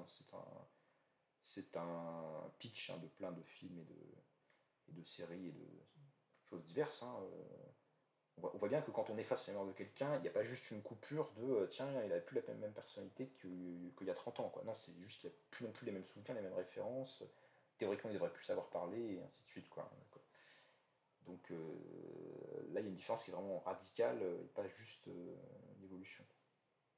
Alors que entre vous et quand vous êtes nourrisson et vous quand vous êtes un vieillard, il ne pourrait n'y avoir aucune similitude de caractère spécifique, potentiellement. Donc la continuité, elle est beaucoup plus dans le fait que vous avez une mémoire et que ça vous rapporte à un passé auquel vous pouvez vous référer pour agir, que dans comment vous pensez là tout de suite. Je ne sais pas si c'est clair, mais voilà, ça c'est la théorie vous-même du sujet, et il me semble que par analogie, ça nous montre en quoi consiste la continuité historique d'une société. C'est pas vraiment le fait que les gens se comportent de la même façon qu'il y a des années et des années, quoi. C'est pas ça le bon critère.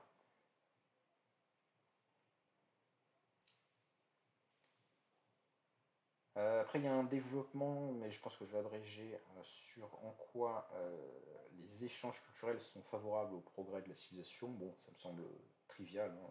Il y a l'exemple de la roue, mais ça pourrait être n'importe quoi, hein. Donc pourquoi on n'a pas intérêt à aller aller vers un isolationnisme culturel, parce que les sociétés étrangères ont des trucs à nous apprendre, hein, bon, c'est trivial.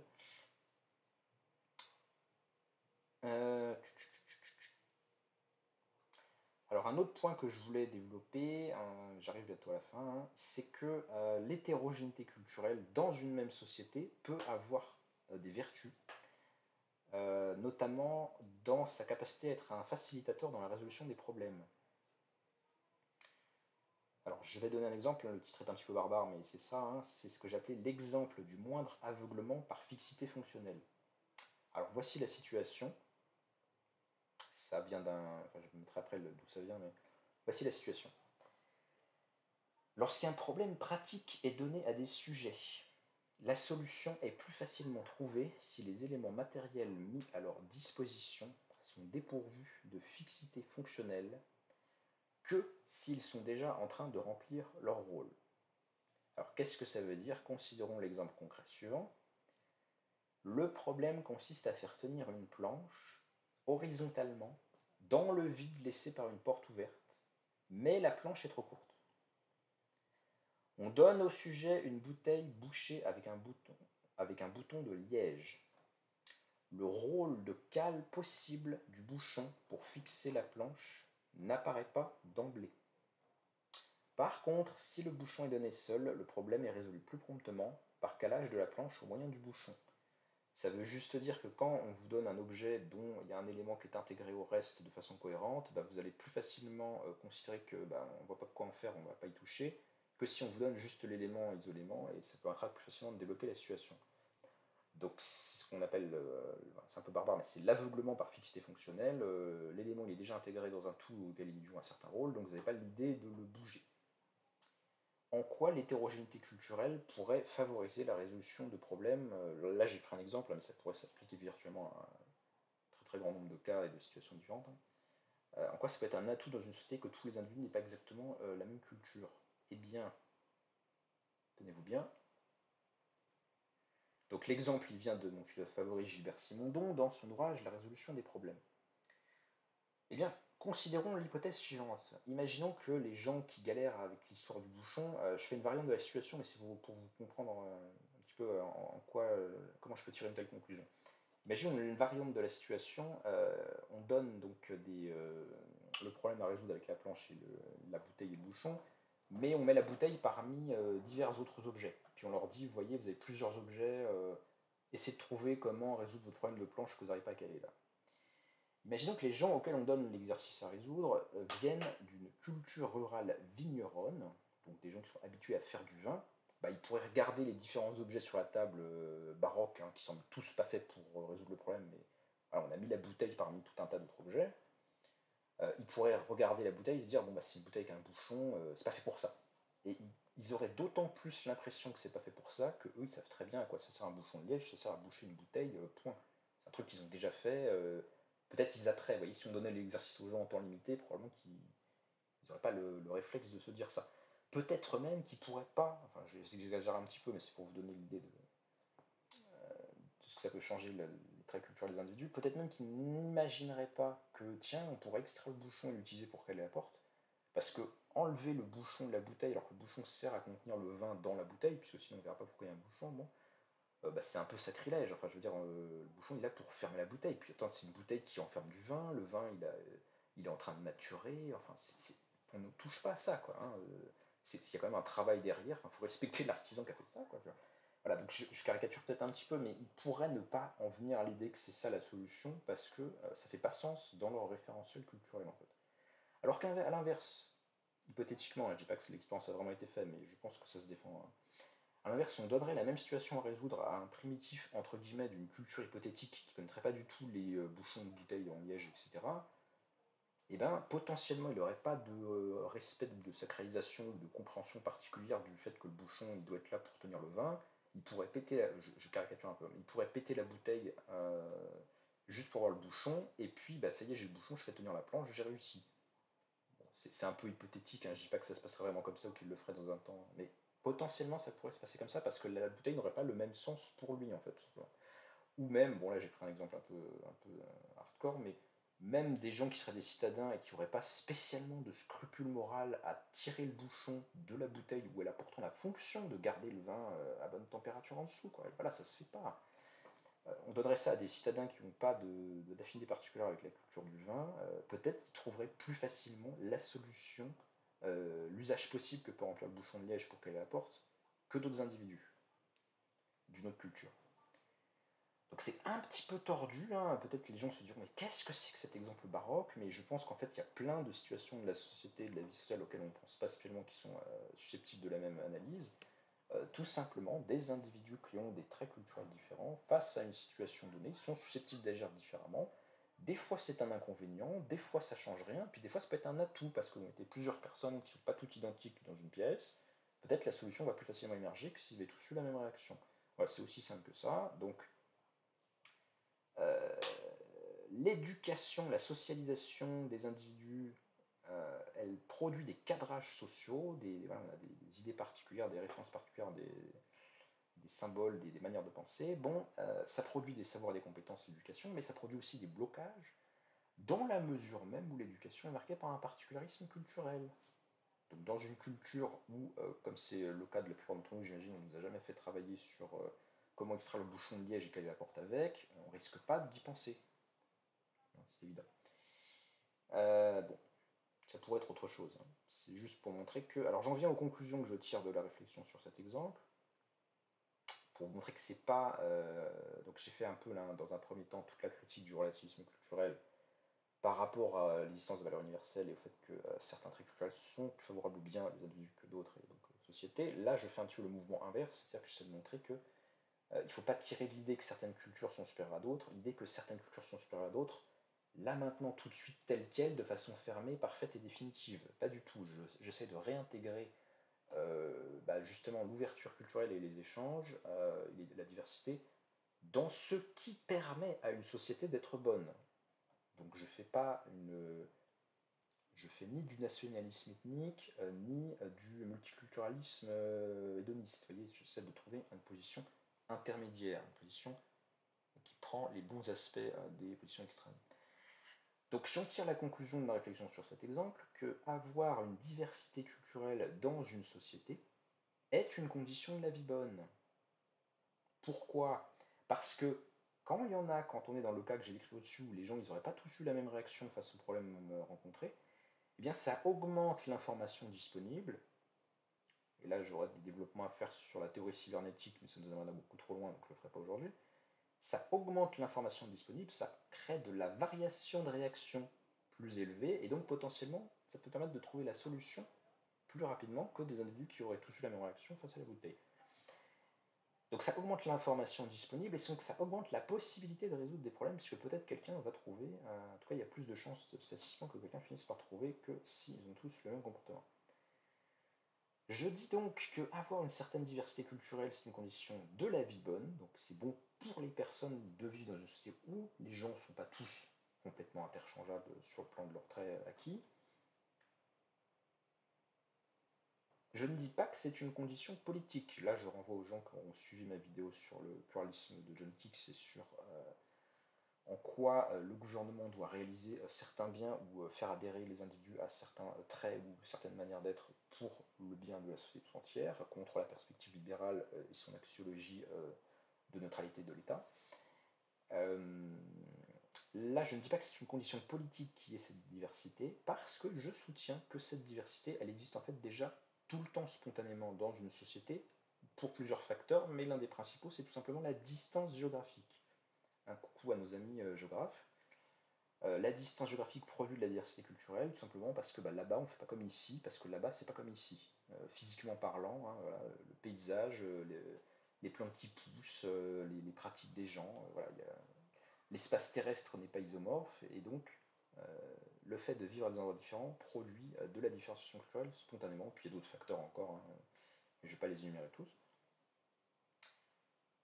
Ici, je tiens à souligner la profonde cohérence de ma vision de la philosophie de la culture par rapport aux présupposés matérialistes que j'ai dans le domaine ontologique, car j'aime particulièrement montrer la dimension systématique de ma réflexion et en quoi ce que je pense est cohérent par rapport à un autre domaine plus fondamental. En effet, pour le matérialisme, eh bien, pour un matérialisme plus précisément de sa variante chaotique, hein, qui s'inspirerait par exemple de Simondon ou de Deleuze, qu'est-ce que l'être, qu'est-ce que la matière? C'est ce qui se différencie, c'est ce qui prolifère, c'est ce qui ne tient pas en place, ce qui est en mouvement par soi, et ce qui produit de la différence, de la différenciation. Donc c'est vrai au niveau le plus fondamental, hein, de la nature dans ce qu'elle est en soi, quoi, mais ça marche aussi au niveau de la relation entre l'hétérogénéité de l'espace physique dans lequel les humains vivent et la production de différences culturelles qui tiennent justement au fait que les ressources ne sont pas distribuées de manière linéaire dans l'espace, une montagne c'est pas un littoral, et ainsi de suite. Tout ça produit des... je dis pas que c'est un déterminisme mécanique, hein, mais ça va introduire nécessairement de la différenciation culturelle dans la société dès lors qu'il y a une rencontre ou une interaction entre les groupes qui vivent dans des endroits physiquement différents. Donc, puisque la théorie matérialiste chaotique de la culture nous amène à penser que la différenciation culturelle est un trait spontané des sociétés, alors il n'y a pas besoin que ce soit quelque chose que le politique doive produire spécifiquement. Puisque si c'est déjà là, voilà, le pouvoir politique n'a pas spécialement à produire plus de diversité culturelle qu'il y en a déjà. La diversité culturelle, c'est un peu comme le conflit social, c'est inné et spontané dans la société. Le fonctionnement de la société elle-même, du monde social, produit de la différenciation culturelle. J'espère d'ailleurs dans quelques temps pouvoir vous présenter une théorie de la production sociale justement de la différence culturelle, mais je pense qu'on en a déjà ici quelques éléments. La tâche du politique n'est donc pas de produire ces différences et ces conflits qui vont arriver bien avant qu'il se lève de son lit le matin. Le politique, il aurait bien plutôt au contraire comme œuvre de faire une synthèse, c'est-à-dire de travailler à une unification, à une pacification de ces conflits en leur donnant justement une expression politique, par exemple démocratique, pour que les gens puissent vivre ensemble et en tirer profit sans que leurs différences se changent en motif d'impossibilité, d'incompatibilité dans la coopération sociale. Donc, œuvre de synthèse du politique, Platon parlait du politique comme d'un tisserand, hein, celui qui doit créer des fils, tisser des liens dans la cité. Œuvre qui est toujours précaire et sans totalisation définitive, parce qu'il n'y a pas de perfection en la matière. Et on pourrait paraphraser la phrase de Thierry Molinier sur l'État et la liberté, en conclusion de cette portion sur l'intérêt de la diversité culturelle, en faisant remarquer que ceci nous amène à penser que une société féconde, c'est celle qui parvient à tirer profit et à harmoniser le maximum de différences culturelles. Les gens vont être très différents, donc ça va introduire beaucoup de variabilité, donc beaucoup d'informations disponibles, et on ne va pas mettre tous nos œufs dans le même panier, les gens n'auront pas tous le même comportement, il y aura plus de manières de répondre à un problème, plus de solutions pertinentes vont pouvoir émerger des tentatives différentes, etc.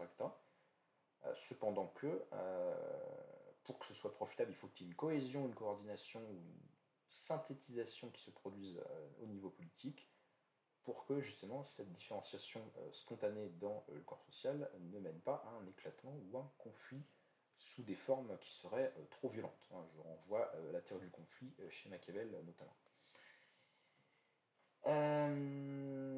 J'avais dit qu'il fallait pas faire trop long.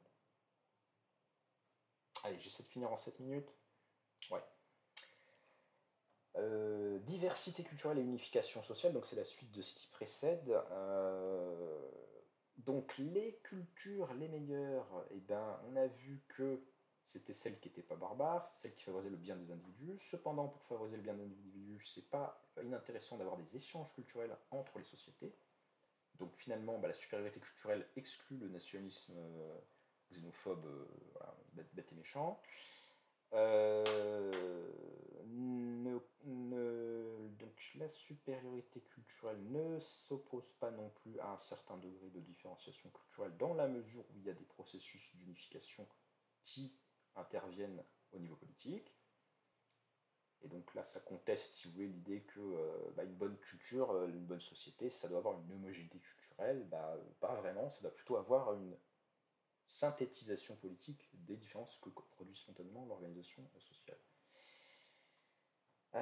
Diversité culturelle et unification sociale, donc, je souhaiterais faire souligner que la différence des traits culturels au sein d'une même société peut être la source de complémentarité culturelle, qui est une notion que j'ai vue nier avec des haussements d'épaules un peu faciles par certaines personnes. Non, non, si, si, ça existe vraiment. On peut trouver des exemples de complémentarité culturelle entre des groupes sociaux qui ont adopté des pratiques ou des attitudes différentes.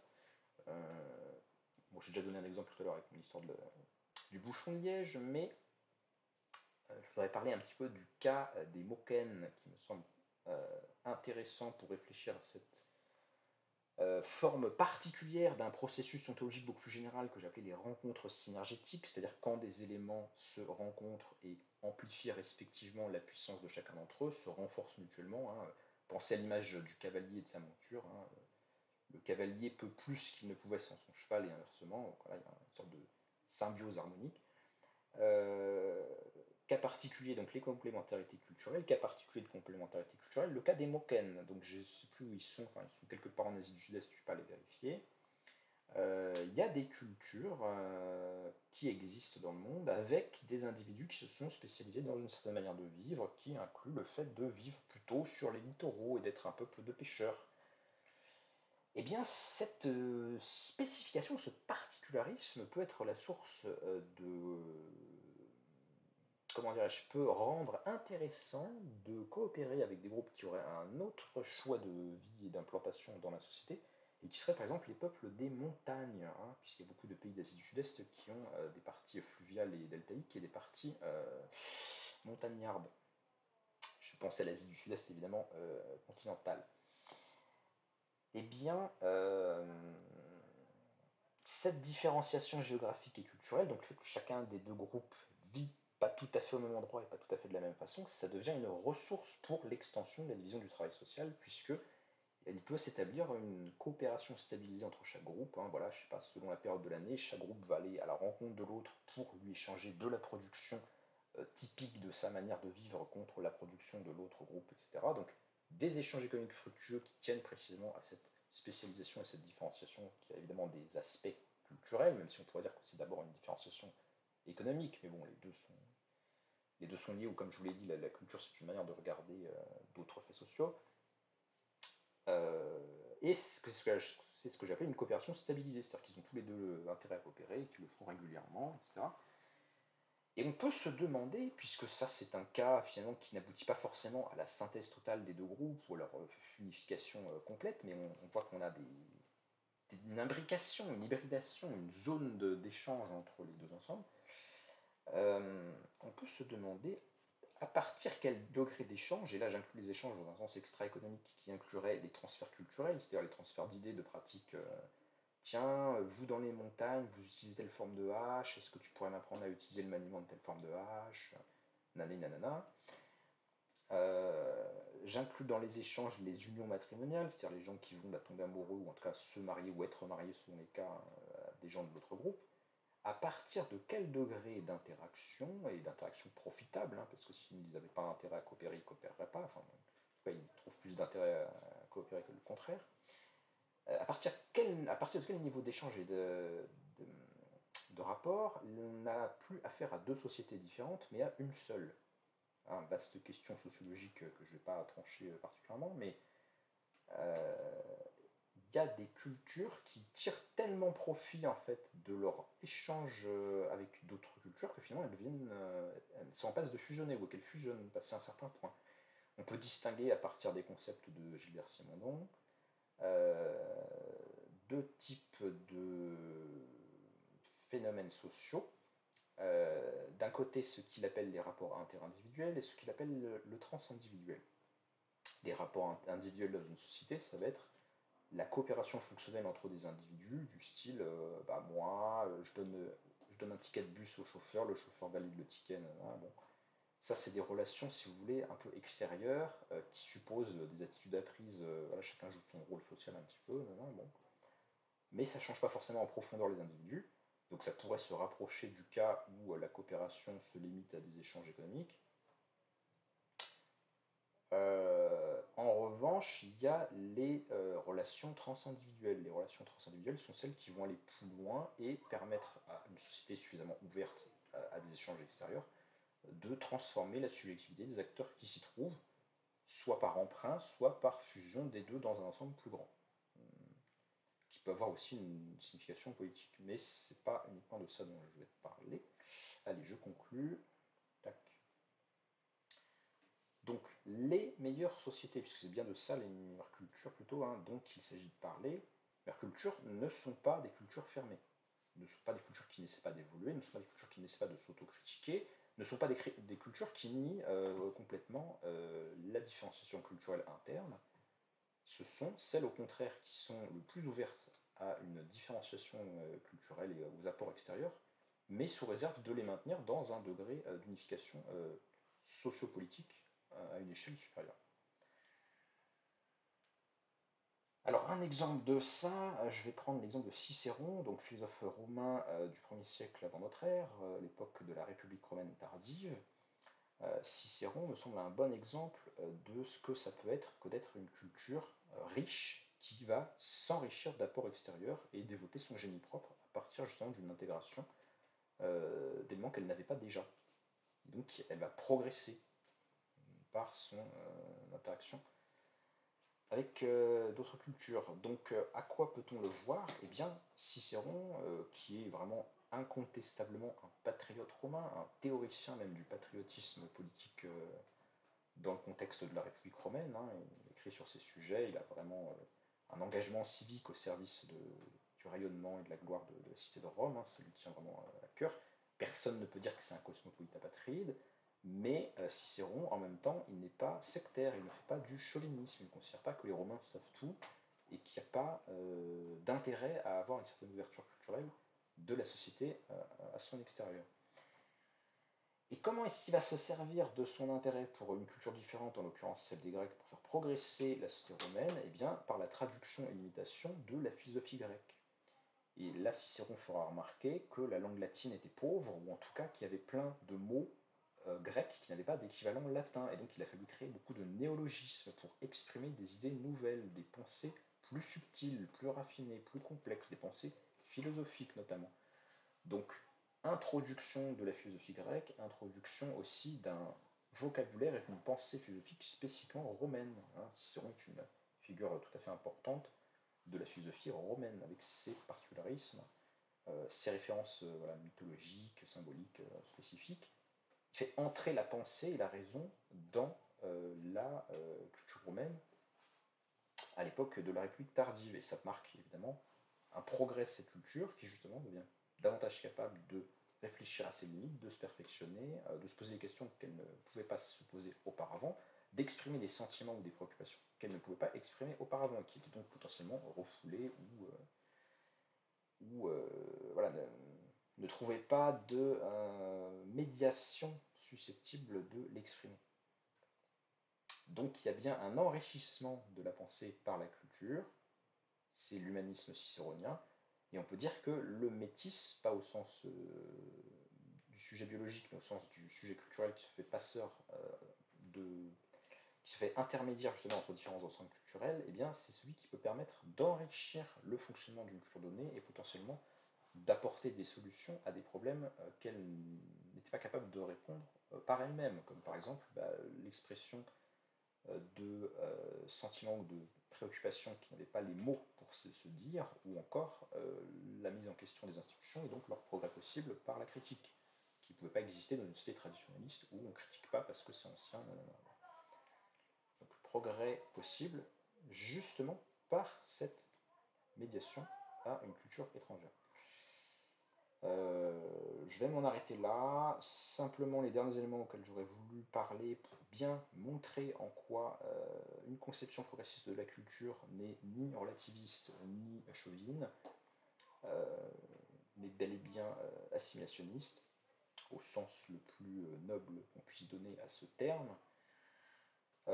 Ça aurait été de parler aussi de la façon dont la nation romaine a rayonné au point d'attirer d'autres populations, notamment dans le cas de l'Italie du Nord, qui avait progressivement, parfois sous l'effet de la conquête, parfois par simple proximité avec le rayonnement des modes d'être, en fait, de fonctionner de la société romaine, notamment son génie juridique, hein, qui permet de résoudre, c'est le cas de le dire, toutes sortes de problèmes pratiques auxquels des formes de société moins avancées dans leur culture juridique n'avaient pas les moyens de répondre.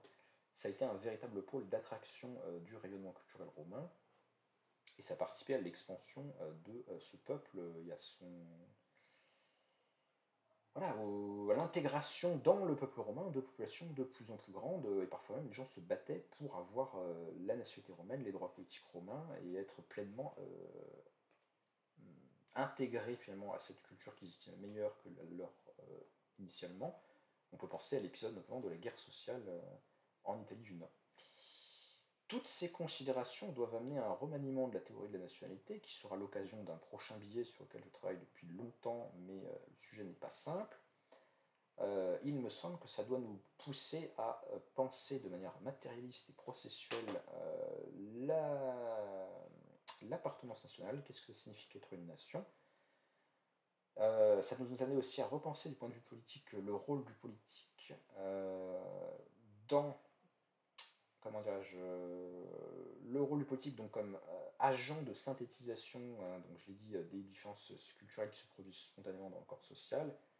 La tâche de l'homme d'État devrait être de travailler à ce que les individus se retrouvent autour des formes culturelles, non pas simplement héritées ou c'est les nôtres, on va les garder, mais celles qui sont les plus effectives à un certain moment donné du temps, un certain contexte historique et politique donné, doivent favoriser les formes culturelles qui favorisent le mieux le bien commun de sa société politique, la concorde civique, le patriotisme, tout ce qui va permettre d'unir davantage les individus dans la société, tout ce qui va leur permettre d'approfondir l'ensemble de leurs relations qui forment la nation, tout ce qui va leur permettre de développer leurs vertus et leur excellence afin qu'ils puissent avoir des vies bonnes.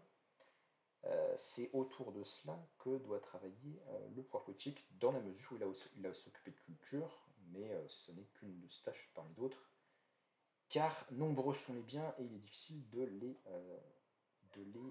atteindre tous. C'est donc à cette conception processuelle et,